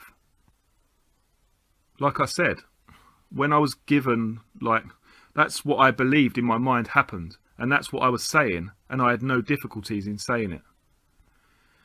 Did it occur to you that it was an absurd story to think that you could park a car on the left-hand side of a main road and a man get out with a pump-action shotgun and cross the road during traffic of that time of night, Mr. Nicholls? No, I remembered what actually happened. But your memory was assisted, was it not, at page 14 by the police officer? Because it is a police officer who for the first time says, quote, Jack told you to pull into that lane. The police officer who has put that to you, and then you reply, quote, I turned in here. Do you agree with that or not? Well, all I can say is the policeman must have took from what I previously said, that I turned in. You help us, Mr. Nicholls. Where had you previously said Jack told me to pull into the lane? Well, as Jack was directing me. Jack was directing me, and as I said in number 12, the bit where I said there was a lane on the right, and he wanted me to drop him off there, whatever it is. So I stopped there. I mean, Jack's directed me. So I'm only presuming Mr. Winston has took what I've said there.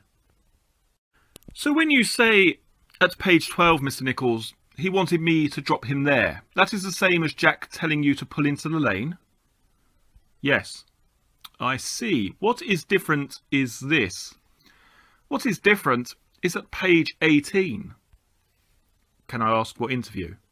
Same interview, Mr. Nicholls, because at page 18 you are saying and you are remembering Jack saying having got into the lane and effectively doing the 3-point turn. You can remember Jack saying, quote, when you come back you reverse down there, like you reverse facing the right way.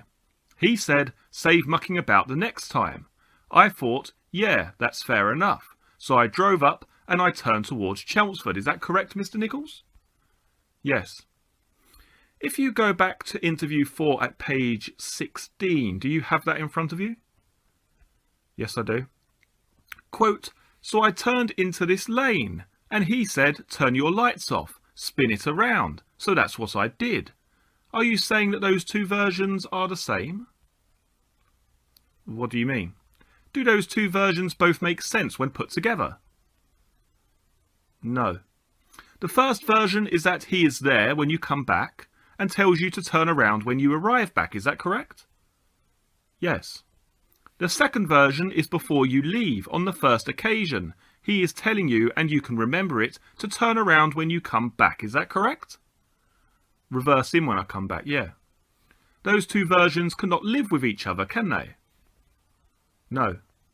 Could you explain then, Mr. Nicholls, why one version which is quite definite is completely the opposite to another version which is also quite definite? All I can say is that the idea of having all the interviews was to try and jog my memory, to get information out of me. And during the interviews I remembered more clearly what happened, and I gave the account as I remembered it. And at later interviews, like I say, I recall exactly what happened. The interviews were there to iron out any inconsistencies and to prevent you from being railroaded when you came to court. Do you remember that phrase being used? No, I don't. I always thought the interviews were to make me remember information to assist police. Now, the next interview I want you to take a look at, Mr. Nicholls, concerns July the 5th. Could you get that in front of you, please? Yeah, I've got it, yeah. And although our copy of the custody record schedule ends in June, the 13th of June in fact, this went on for months and months and months of you being visited, did it not? All the time until I was put in prison, yeah. And on the 5th of July, these two officers, Oakley and Carter, were also investigating you, were they not? I don't know what they were investigating, but I thought it was to do with DC Jim. They were interviewing both of you, and in really your connection with DC Jim. Okay, Mr. Nicholls, now let's talk about these police interviews that you had with these officers over many months. They were making sure, were they not, that they got a final version from you which would not helpfully result in you getting railroaded when it went to court. That was what was happening, was it not? I don't exactly know what railroaded means, but no. No. But you were you ever given note paper, writing paper to make notes, Mr. Nicholls? Yes, I was. And in what circumstances were you given those pieces of paper? Well, I'd asked for some paper and a pen. Why, Mr. Nicholls? Because I spent a lot of time on my own and I kept remembering things and I didn't know if I'd told them, basically. I do not quite follow that, Mr. Nicholls. Well, because I'd spent a lot of time on my own and I'd got confused, I couldn't remember if I'd told them things in the interview. And I'd remember something insignificant or whatever, so I'd just make a little note to myself to remind myself to say it when I was next seen by an officer. Did the police officers ever indicate to you something like this, Mr. Nicholls? Quote, tomorrow we'll talk about the Rettendon murders, and then there will be an interview the following day. No. Did the police officers ever say on one of these visits to you that you were going to be interviewed the next day? Did they ever say, we'll have an interview tomorrow? I presume so.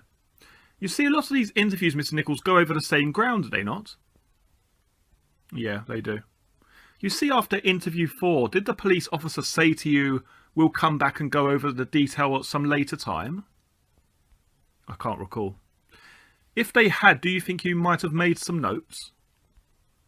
No. I don't know when it was. I think I was taken to a different police station, but I was removed from that police station to another one. That's when I started making notes. To Rayleigh police station, were you not? Yeah, it was just before I left Rayleigh, or after I left there, that I asked for the paper because I was sort of thinking of things and then not sure if I'd have said them or anything, so I wanted to remind myself to say it, really. But I can't remember when, but it was after quite a few interviews. Just before you left Rayleigh police station?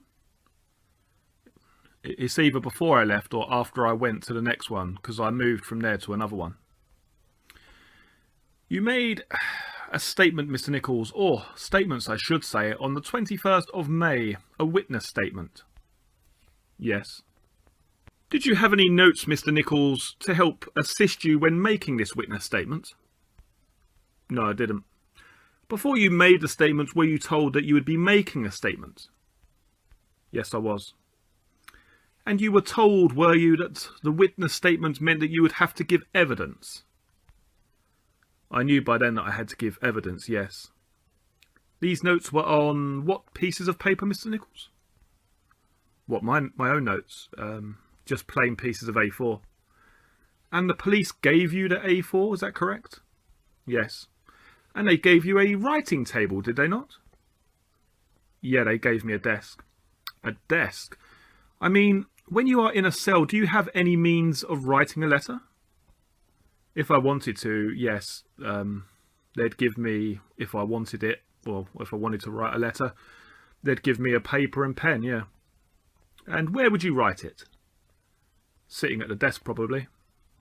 How much did you write, Mr. Nicholls? Very little, only odd words. Just things that prompted me to remember things, really. On pieces of A4 paper? Yeah. And those pieces of A4 paper would have, is this right, the jottings and things that had suddenly come to your memory, is that correct? Yes. We can see here, Mr. Nicholls, at number 67, on the 11th of June, you were provided with a table and a chair, as well as a filing cabinet, with police officers Winston and Crayling being present in your cell for 2 hours and 35 minutes. What did you do with these pieces of paper? Just threw them away afterwards. Did the police officers ever see you writing on these pieces of paper? No, I don't think so. Did any of these pieces of paper refer to conversations between you and Mr. Steele? I don't recall. They were very basic things. If I remembered something, I'd write a few words to remind myself. I don't recall if it was about conversations or anything like that. Would you not try to recollect things that were said? Yeah, I mean, I was trying to remember. Like I say, I used to dream about it every night, and I'd wake up and think of something, and I'd have to, you know, make a little note of it. Of what you said? No, of what I remembered. I wasn't sure if it had been said. Did that include conversations? I can't recall anything that I wrote down. Why not, Mr. Nicholls? You cannot recall anything that you wrote down at all? No, I just wrote down, you know, things for me to remember to tell them. When you went into the interview, you had written down things which you considered might be of importance, had you not, Mr. Nicholls? Yes. So naturally you would take those pieces of paper along to the interview room with you, would you not? Yeah, or I'd tell my solicitor. So when you were interviewed by these officers wishing to give information, you would naturally take with you the pieces of paper upon which this information was written, would you not? Yeah, I presume so. And presumably there must have been an occasion when you said to either DC Brown or DC Winston, "Look, I've just remembered this," and there would be a piece of paper with what you had written down. I don't recall if anything like that ever happened. Surely if you suddenly remembered something in the night or whatever and had written it down on a piece of paper, you would want to draw what you had written down to the attention of that police officer, would you not? Yes. And did you? Like I say, I'd normally tell my solicitor. I'm sure everything I wrote down got to the police, yeah, so they could ask me about it. The solicitor was not present when you were being interviewed later, was he? My solicitor was present at all the interviews apart from the first 2, 3 or 4. Did you give him the pieces of paper? No, I'd normally rip the paper up, but I normally discuss with my solicitor before an interview, you know, discuss certain things. Mr. Nicholls, why rip up a piece of paper which is there for the purpose of jogging your memory? What was so secret about it? Nothing. It's done its job. It's jogged my memory. If I can remember before I go into the interview room what it was that I wanted to say, then it's done its purpose, hasn't it? Did you ever begin an interview by saying, "Oh, I've remembered something"? I don't know. You are not hiding anything from us, are you, Mr. Nicholls? No, I just can't remember if I started the interview with, "I remembered something." What you are saying in simple terms, as we understand it, is this. Things came to your memory which you wrote down, is that correct? Yes. Those things you believed were important. Just facts, you know, minor facts. I don't think I ever remembered anything important, but just little things. Did you remember that it was not a battery, but it was a light bulb? No. Are you saying, or are you not, that you brought to the notice of the police things that you had remembered?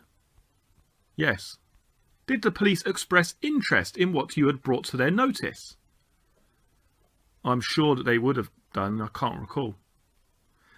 In which case it would follow that it would come into the interview, would it not? Yes.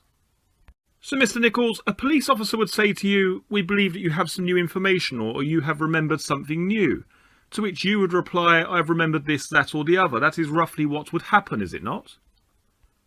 I suppose so, yeah. This would all happen on tape, would it not? Yeah.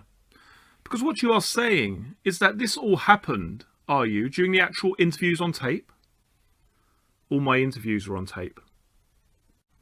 Now, Mr. Nicholls, you were visited up to and including roughly 36 hours of visits by DC Winston and DC Brown, who were drawn to the attention of your writings in your cell. Is that not correct? Yeah, I may have done. I don't recall. Why not, Mr. Nicholls? There you are, being visited by them. There you have written something out and say, "Look, I've just remembered this," and showed them. Did that not happen? Like I say, I may have done, but I don't particularly recall. Can you remember writing anything specific down, Mr. Nicholls? No, I only ever wrote a few things down anyway, just minor points that would come back to me, and I'd just think, right, I've got to remember that. And, you know, if it was about the car or something, I'd just write car just to remind me. I'd easily forgotten. I'd write things down and couldn't work out what I'd wrote down. You never had any piece of paper with you during the interview from which you read, is that correct? I don't think I ever had anything that I read, no. Sorry? I said I don't think I ever had anything that I read. You don't think? Like I say, I may have took one of the pieces in with me, but I don't recall it. Did you ever read from a piece of paper, Mr. Nicholls? Only that thing they hand you at the beginning. No, I mean from a piece of paper that you had written what evidence had come to your mind, Mr. Nicholls. No, I wouldn't write it like that anyway. I'd write like 2 or 3 words. I wouldn't write a story. Now, Miss Nicholls, I want you to transition back to the night of the murders themselves. Now, do you appreciate the difference between the conversation between you and Mr. Wombs? As you have said in interview 4, in connection with this call, the effect of the conversation being Jack telling you to come and get us, to which you replied that was quick. That conversation which you recall lasting around 10 to 15 seconds. And the conversation as you now recall it, come and get us, might have been replied with a simple okay. Do you remember these events, Mr. Nicholls? Yeah. You appreciate the difference, do you not? Yes, I do. What is the difference, Mr. Nicholls? Well, one would have taken longer to say than the other. What is significant about that, Mr. Nicholls? Well, obviously, if it's a very short call, you couldn't have said too much in a short call. If it was a very long call, it could not last 4 seconds. That is the point, is it not, Mr. Nicholls? Or vice versa, yeah. That is the point, is it not? Yes. That is why your evidence has changed from interview 4, when there was a conversation on your own admission that would last 10 to 15 seconds. And the version that we now have, which is come and get us, I might have said okay. No. No? I've never known the length of it.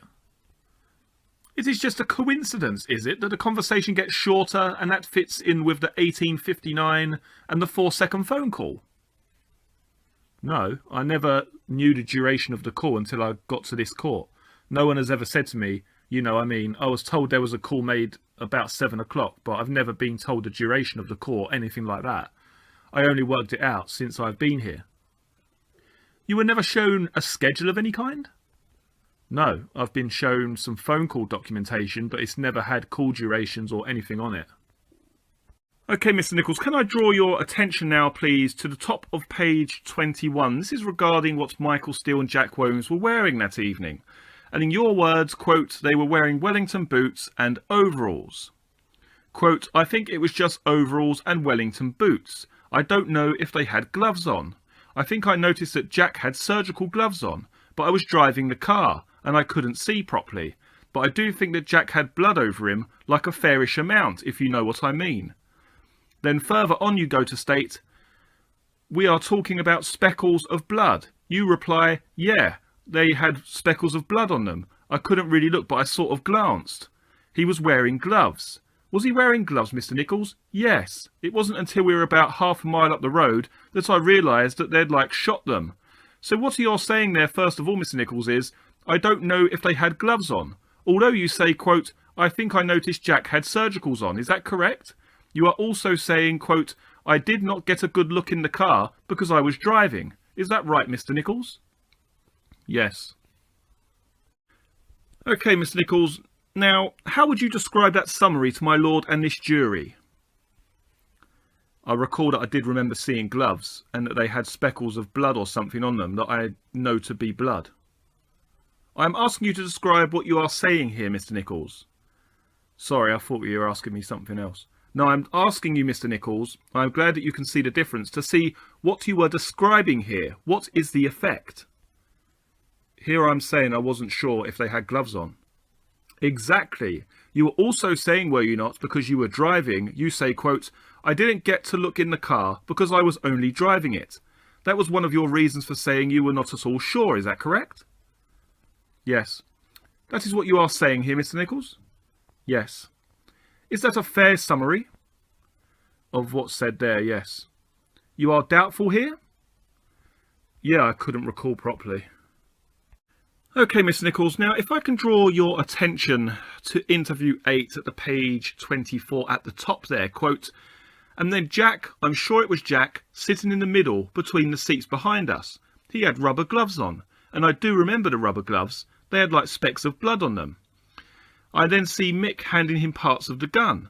Then the police officer says to you, quote, right, trying to keep things in order that they occurred, please, Mr. Nicholls. You then reply, quote, well, I'm sure I see his gloves.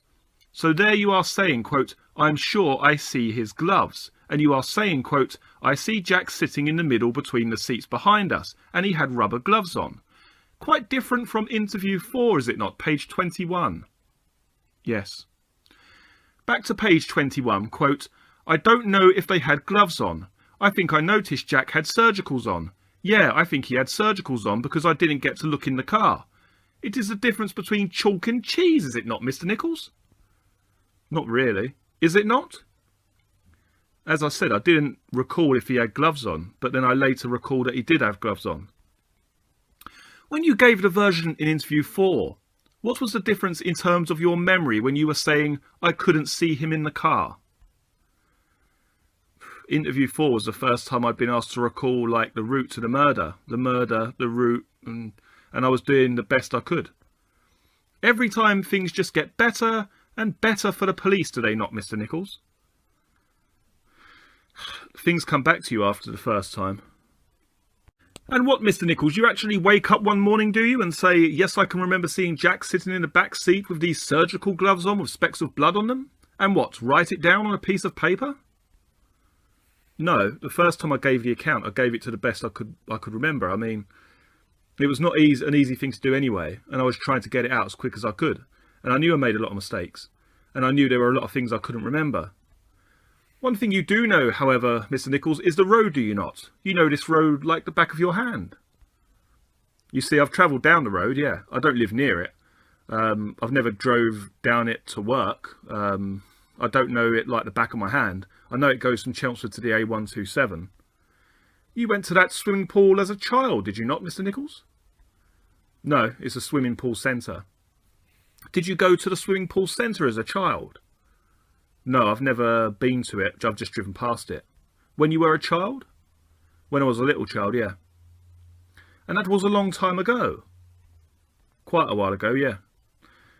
You see, Mr. Nicholls, because when we look at page 16 of interview 4, this passage which Mr. Parkins has drawn your attention to, he said go right, meaning the A130 towards Chelmsford, not back to the Rettendon Turnpike.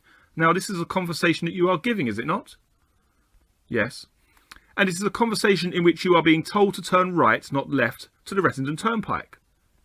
Yes. And you could recall that conversation, could you not? Yeah. What I could recall was the fact that I know we went to the Aurora swimming pool centre, and in my mind, I was telling myself it's a right turn out of that junction. Mr. Nicholls, you are an intelligent man, are you not? Sorry? You are an intelligent man, are you not? In what respect? I don't think I'm particularly clever. Don't you? Not really. Mr. Nicholls, please understand the question that I have asked, which was the conversation. The conversation was, quote, turn right, not back to the Rettendon Turnpike. It is the conversation, not where physically you thought you were, Mr. Nicholls. Do you understand the point that I am making to you? Yes. What is it? The conversation, not the actual fact that I went the wrong way. And this is the conversation that you remembered, Mr. Nicholls. In my mind at the time, yeah. A specific conversation which described turning right, not turning left. You see, that is part of the conversation, is it not? Yeah, I do remember that. And there is no reason why you could not remember that conversation, is there? No, like I say, I had it in my mind that the swimming pool centre was, you know, turn right. I'm not talking about what was in your mind, I'm talking about this conversation. Okay, yeah, I agree. So it makes no sense for you to say that you were so disorientated, so lost, that you actually thought that you were south of Rettendon. I knew where I was. You did? Yes. If you knew where you were, Mr. Nicholls, how could you have said this in the light of what you say now? Well, as I've said all along, I mean, on the next page it tells you that I went to where I went to. So I may have been confused about going left or right, but I was going to the right place in my mind. Your explanation to Mr. Parkins was that you were disorientated. So you thought that you had to turn right because you were in fact south of Rayleigh. Yeah, that's right. But you just told this court, Mr. Nicholls, that you knew where you were going. No, I did know where I was. But like I said, you thought... Like I said to you, I thought that the way that we were going was right. The problem you have, Mr. Nicholls, is that you have been making these events up as you go along, and you have been caught out. No, not at all. So when it comes to interview 4, the van then becomes a car. What happens here? That's something I changed because I recall the right thing. The battery you got wrong as well? That's something that is proven to be wrong, yes. The changeover at the halfway house after the halfway house was wrong also? That's something I couldn't recall. Parking on the left-hand side of the road was wrong? Again, something I recalled different at a later date. Mr. Worms present when you arrived back and told you to spin the car around wrong? Okay. Okay, Mr. Nicholls? Yes. Doesn't matter, does it, that all of this information is incorrect? Yeah, but I did correct all of these things at a later date. You certainly corrected them, Mr. Nicholls. Well, I could have left them, couldn't I, as they stood, but I didn't. I corrected them to get them right. No gloves seen in interview 4? For definite no man seen in the back seat? Sorry? No gloves specifically or definitely seen by a man sitting in the back seat in interview 4, Mr. Nicholls? I wasn't sure, yeah. And a mistake about turning right in interview 4? Yes, but I did, after making the mistake of going the wrong way. I was going the right way. I suggest that the police officers corrected this version, Mr. Nicholls. So there's all of these mistakes in interview 4. Is that correct? Yes. And they are the result of a simple bad memory. When I gave interview 4, it would have been a time that had elapsed since the event, and I was under a lot of pressure giving the interview, and I gave the interview at the time as I remembered it. So it was the pressure to cause you to say you parked on the left-hand side? No, just lack of memory. When you were being asked questions in the magistrate's court by Mr. Everington, I think you were asked a question in cross-examination. Can I hand to my lord and the jury what you were saying? It says here, Mr. Nicholls, quote, in the interview I was told to be honest, and I tried to get around it, but I couldn't. Was this just for interview 4? Is this the only interview in which you lied? I think so. You think so? What did you mean when you said, I initially thought I couldn't trust them, and that I would be hanging myself? Well, in interview 3 I thought, well, if I confess to all the things I've done wrong, and it's, you know, a good enough conviction for my own, like, confession, as it were, I was very, you know, very wary of telling them what I'd done wrong. You mean by that you would be confessing to crimes for which inevitably you would be sentenced to a long term of imprisonment, is that correct? Yes, that's correct. Could you look, please, at the telephone schedule we have in bundle 4A, please? Do you have page 71? Yes. You do know, do you not, that Mr. Steele had not left any message on your answering machine? No. You do not know that? What day? What time? On an answering machine which you dialed, or might have dialed on the 6th of December 1995. You know it, do you not? No, I know that, I was definitely told to meet him, so I don't know that wasn't the message from him, no. Look at interview 7, page 16. Have you got it? Page 16. We are looking at page 15 at the bottom here, and we can see that the police have your itemised bill. Is that correct? Yes. Do you agree that they had this information? Yeah, I'll agree that they did have it at some point, yeah. If you look at page 17, not only did they have the itemised bill, but they highlighted in yellow. We can see it just past the middle of the page here. They highlighted in yellow your calls. Do you remember this? Yeah, I do. Okay, Mr. Nicholls. Now, they were asking you, do you remember, it is in this interview here, how it came about that you were ringing Mr. Steele? You can see it at page 16, can you not? Why would you be phoning him? And to which you replied, quote, because he had rung, I imagine. I mean, he has rung me, and all I can say is that he's left an answering machine message, to which DC Winston replies, well, if he has, it's not shown here. Mr. Nicholls, answering machine messages can be retrieved. Did you know that the authorities and the police can get those messages from the bank in which they are sworn? No, I didn't know that. I put it to you that they can, and there is no message by Mr. Steele asking you to ring him. I'll have to take your word for it. I haven't got a clue. I didn't know they recorded the messages.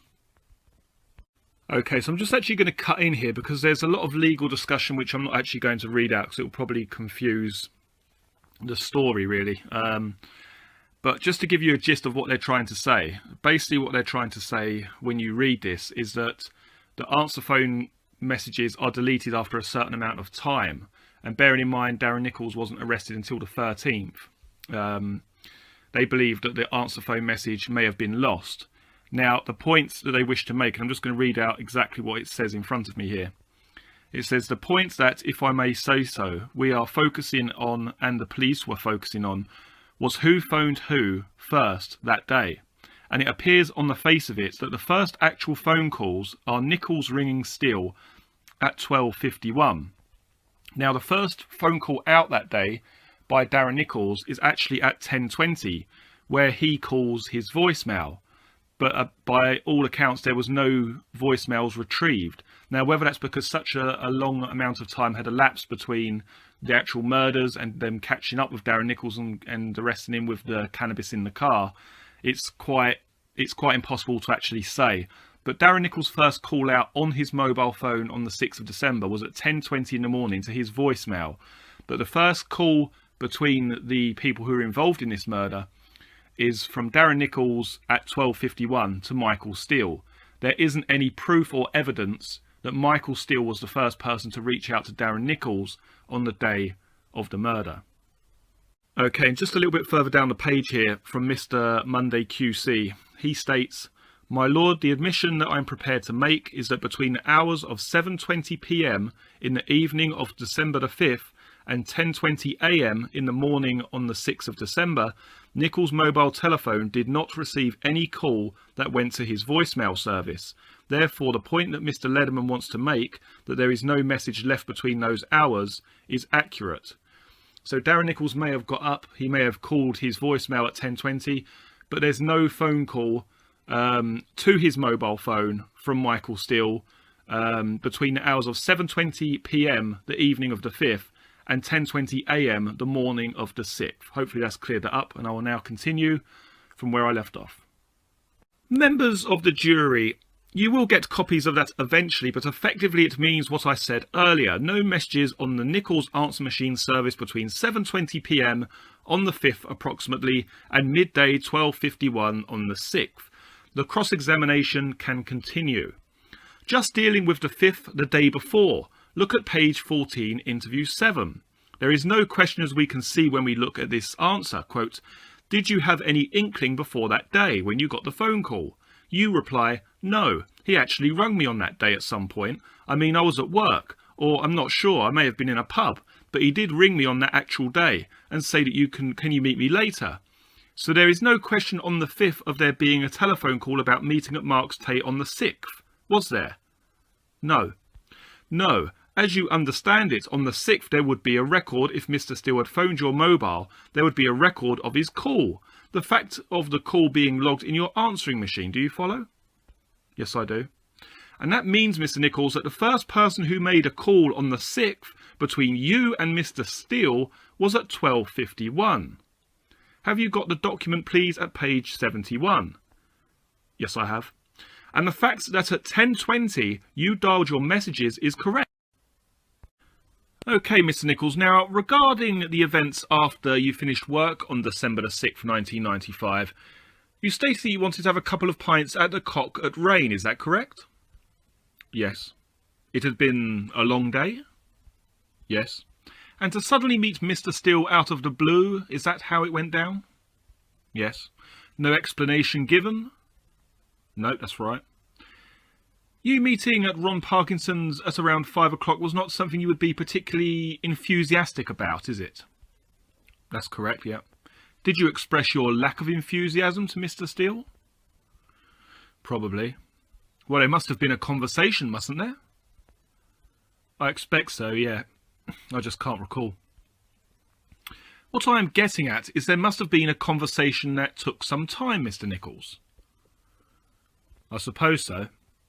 I remember being, like, peed off about it, but I mean, like, I said to him I didn't know if I could make it on time, basically. You said I didn't know if I could make it on time. Did you ask him why he wanted to see you at 5 o'clock at Ron Parkinson's garage? No, all the other times we'd met at Ron Parkinson's were drug-related reasons. I see, Miss Nicholls. Now, there you were with your friends, you say, quote, I don't know if I can make it. What did he reply to that? Better make it? I'd like you to make it if possible? What exactly did Mr. Steele say to you? All I'm saying is I didn't know if I could make it because of where I was, basically. And what did he say? I can't recall. But I know I was going to try and make it, you know, I was going to try and get there. Was it left in limbo that if you could make it, so well and good? If you could not make it, then that's too bad, maybe another day. No, it was left that I would make it, but at what time and, you know, and I would just get there as quick as I could, basically. So you left it in the air, did you, as to when you would be able to make it? I believe so. How much in the air is it left? Like I was saying at the time, I knew that obviously where I was and getting back to meet him was going to be difficult because I'd already made promises of other things, and I told him that.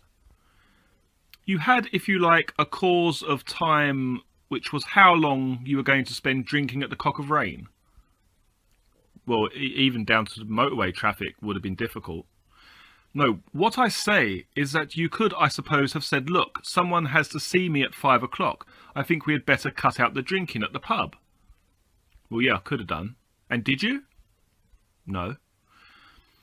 When we get to Mr. Nicholls, to your account, because we have got to the scene and we have been through your interviews about what happened at the scene both before and after the murders.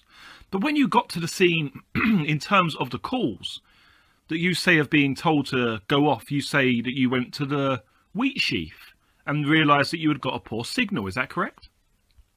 Yes. Well, you must have been a little nervous, were you, about that? In what respect?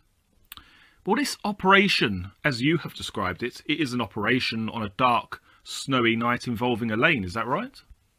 Yes. It was an operation which involved Mr. Tate? Yes. An operation which you believe had something to do with showing Tate where a drug deal was going to be taking place, or may be taking place, is that correct? Yes. And you had also seen Mr. Wombs change the number plates? Yes. So all this was quite, how can I put it, quite tense, was it not? I didn't really think about it. You did not think about it. Is it often that you are asked to sort of drive a car with a false plate and someone shows you a lane and tells you to spin it around when you come back on a dark December evening? No, it isn't very often at all. Does it happen? No, it's never happened to me before or since. It is somewhat extraordinary thing to be doing, is it not? At the time I didn't think so. When Mr. Womes told you to go away, whichever the phrase you say was used, he said he would ring you to get him to pick him back up. Did you think, well, he obviously wants me and the car out of the way? Well, yes, out of sight. You must have thought that you were being something similar to a getaway driver, did you not? I may have done. Well, did you? Well, didn't really. I just thought he wanted me out of the way. How many times did he want you out of the way and at the same time, a matter of minutes before, try to put a plastic false number plate on one of the cars? No, it's never happened before. It was a bit odd, was it not? I suppose so, but they never stuck. Pardon? They never stuck anywhere. I didn't really think about it. You did not think about it. Well, I was asked to do it and I did it. You were driving down a road and Mr. Womes suddenly says pull into the side on the rainy, snowy night. He tries to stick some plastic number plates onto the front and back of the car in a lay-by on a snowy December night. You did not think this was a bit odd? We had never changed the number plates before, I admit that.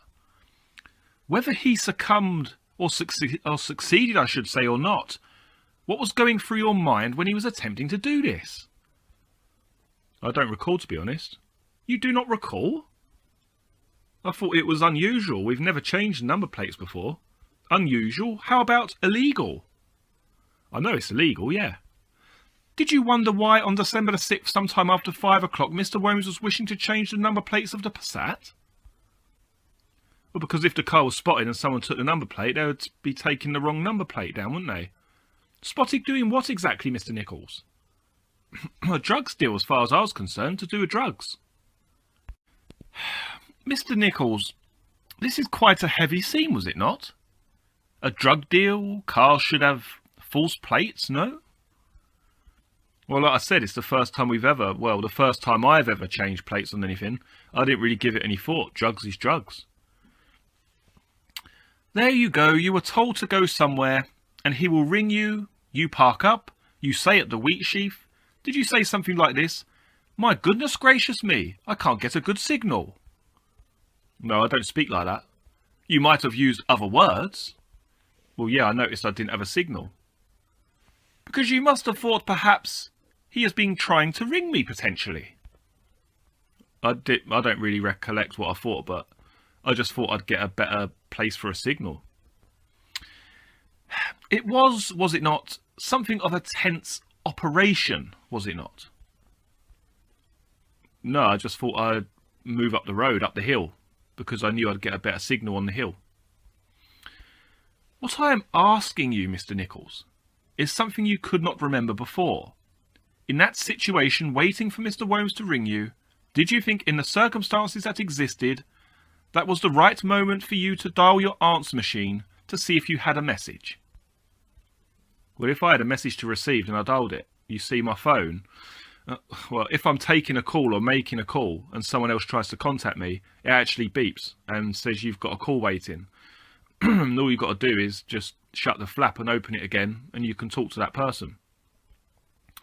Are you saying you cannot receive a call if there are messages currently on your answer machine, Mr. Nicholls?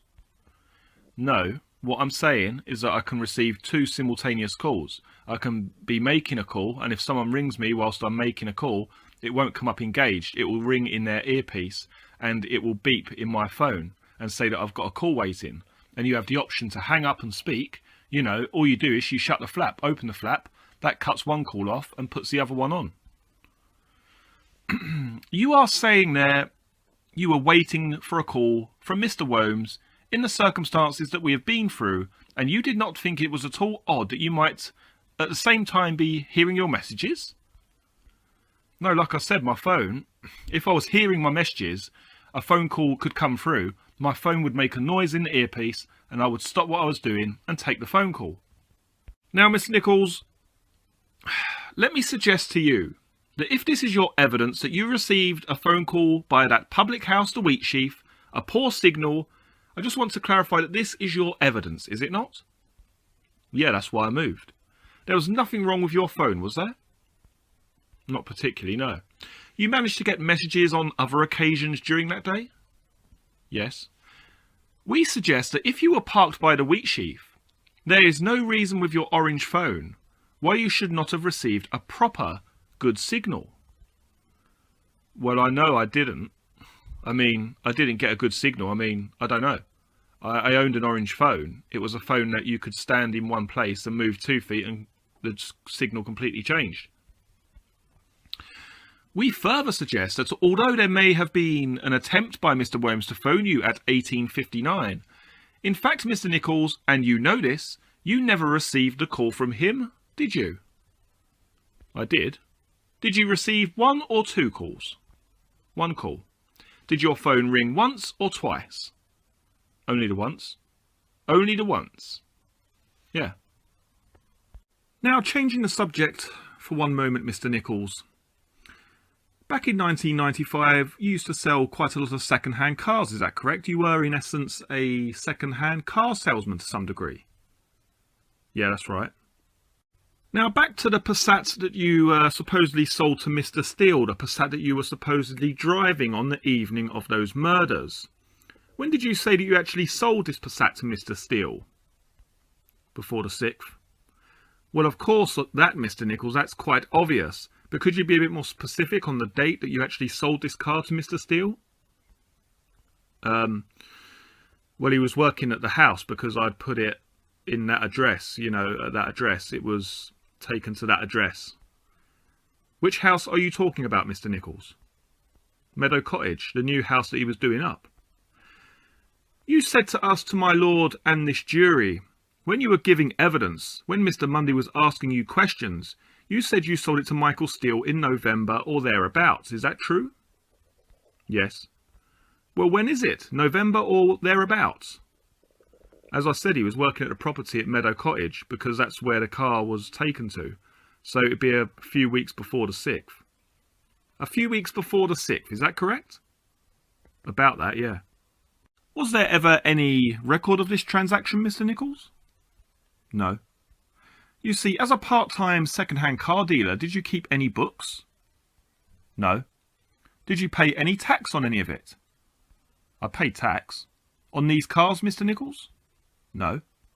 Did you ever send any logbook off to Swansea with the date of sale of the car? I might have done once or twice. You see, it was not just that you sold this car. You were buying and selling vehicles, were you not? As you agreed with me, a part-time car dealer, a second-hand car dealer. Yes, I did. Did you bother to keep any record at all of these vehicles? No. You sound, Mr. Nicholls, if I may say so, as though I'm asking rather a ridiculous question when I ask you to keep records. Is that right? Well, I never kept any records, so no, you're asking a question. I've never kept any records, that's the answer. Did you always get paid the full amount when you sold these cars? Or was it sometimes part payment, part of the deal? I've sold cars to relatives who've got no money, who would sort of give me £20 or £30 a week to pay for it, yeah. Did you keep any record of who owed you money for these vehicles? Not particularly. I normally try to remember. Mr. Nicholls, had you lent this Passat to a Mr. French? No. No, so Mr. French had not had the Passat up until shortly before Christmas? No. Had the Passat ever come into the possession of Mr. Bridge? He may have drove it once or twice, but not particularly, no. Mr. Nicholls, you have had knowledge of the fact, have you not, that Mr. Worms has a trailer? What sort of trailer, sorry? A trailer on which vehicles that have broken down can be placed. No, I didn't. You know perfectly well, Mr. Nicholls, that the Passat was never sold to Mr. Steele, do you not? Well, I know it was. Of which you have no record? No, sorry. Mr. Nicholls, you know we suggest is a complete and utter lie, is it not? No, I'm sorry, he bought it. He did buy it. On the 6th of December, that car was yours. No. You know that it had broken down, had you not? No. And it had been broken down at the wheat sheaf, Mr. Nicholls? No. And you had told Mr. Bridge to collect it, had you not? No, sorry. You know that in fact it was collected by Mr. Wombs? No. After it had been collected by Mr. Wombs, subsequently you told Mr. Wombs to get rid of it. That is the truth, is it not? No, not at all. That's completely wrong. Mr. Nicholls, money was important in your life, was it not? It's very important in everyone's life. More important in some people's lives than others, I may suggest, Mr. Nicholls. I suppose people who have got money, yeah, it's less important to them. You were obsessed with money, were you not? I never had any money particularly, so... You were obsessed with money, were you not? No, I liked earning money. Mr. Nicholls, we only have to go back over your relationship with DC Jim regarding the telephone calls that you didn't know were being recorded. When you were talking about purchasing BMK, which is the main ingredient in amphetamine. When you were talking about ripping off Michael Steele and stealing his car with £150,000 worth of drugs in it. There's a clear motive, there's a clear pattern here, Mr. Nicholls, that you are a man obsessed with making money, illegally. No, that's not true. And when we look back at that transcript, Mr. Nicholls, between you and DC Jim, where you were there talking about stealing Steele's drugs, this was serious to you, was it not? I suppose so. There is no suppose so, because the truth of your seriousness is this, is it not? It is the way you say, we all heard it in this courtroom, quote, it would be like 100 and something odd £1,000. No, it would be more than that, actually. No, it wouldn't. It would be more like 150 grand. You were calculating how much you were going to make, were you not? Yes. That is why this was no joke. This was serious to you, Mr. Nicholls. Your brain was ticking over. Whether it was 100,000 or 150,000, was it not, Mr. Nicholls? Well, I knew the amounts, yeah. I knew how much money you took abroad. The more illegal, the better. You would have had it, and taken that money away, would you have not, Mr. Nicholls? Whether I would have taken it or not, I don't know. You are not saying you suddenly would have had some guilt over taking £150,000, are you, Mr. Nicholls? No. Why did you become an informant, Mr. Nicholls? Well, several reasons. I'll tell you if you want, because they still wanted me to smuggle and I didn't want to. Who is they? Mr. Steele and Mr. Wombs? It started out as a go and get another passport in a sort of friendly way. And it just got stronger and stronger. And then knowing what they'd done to the other three, I thought that sooner or later that was going to happen to me. So I decided that I would inform on them to get them arrested. Yes. First of all, not about the murder, just for smuggling. Yes. And then the day before I was arrested, Jack Wombs had a word with me. Do continue, Mr. Nicholls. He basically said, you will smuggle, or you'll end up like the other three. He said, you can smuggle with us. And I basically said, you know, I didn't really want to. And he just said to me, you can end up like the others if you don't. You see, Mr. Nicholls, what was happening with you and this police officer, as we can see from these tapes, was that you were partners in crime, were you not? No. You were, Mr. Nicholls. He was giving you information. You were saying to him that you could sell the BMK, which was the main ingredient for making amphetamine, etc., etc., etc. That was what was going on, was it not? No, not really. This was not a proper informant relationship with a police officer who was straight, was it? I didn't know what he was like when I first met him. Well, you knew he was a corrupt officer, did you not? I didn't know, like I say, what policemen were supposed to be like. You and he were discussing generally how to rip people off. I said I didn't know what policemen were like. I mean, I don't know how they're supposed to act, how they gather information. Mr. Nicholls, you know we have been around the clock on this, that even you understand that if you are rewarded by a senior police officer for giving information you do not expect that police officer A to ask for a drink as a reward. You know that, do you not? I suppose so. You know that is fundamentally contrary to any form of principle that any serving police officer should have. You know that, do you not? I didn't give it any thought, I just gave him the money. You see, what was happening between you and that officer was one of mutual protection, was it not? No. What was happening was I got in over my head with him. What was happening was, I suggest, mutual protection, which is why you were so worried when he was arrested. I was worried when I was arrested because you said in this magistrate's court that you had lost your protection. That is right, is it not? My main worry was, no, it's not right. My main worry was that I was going to be put on remand with those people. You had lost your protection and your protector was protecting you from being arrested or caught for crime, was he not? No, not particularly. That is why you developed the relationship with him, did you not? No. It is rubbish, we suggest, to suggest as you do, that you developed your relationship with this officer in order to have these men arrested. You developed, we suggest, your relationship with that officer because it was for your mutual criminal benefit. That's not true. I did it to get them arrested.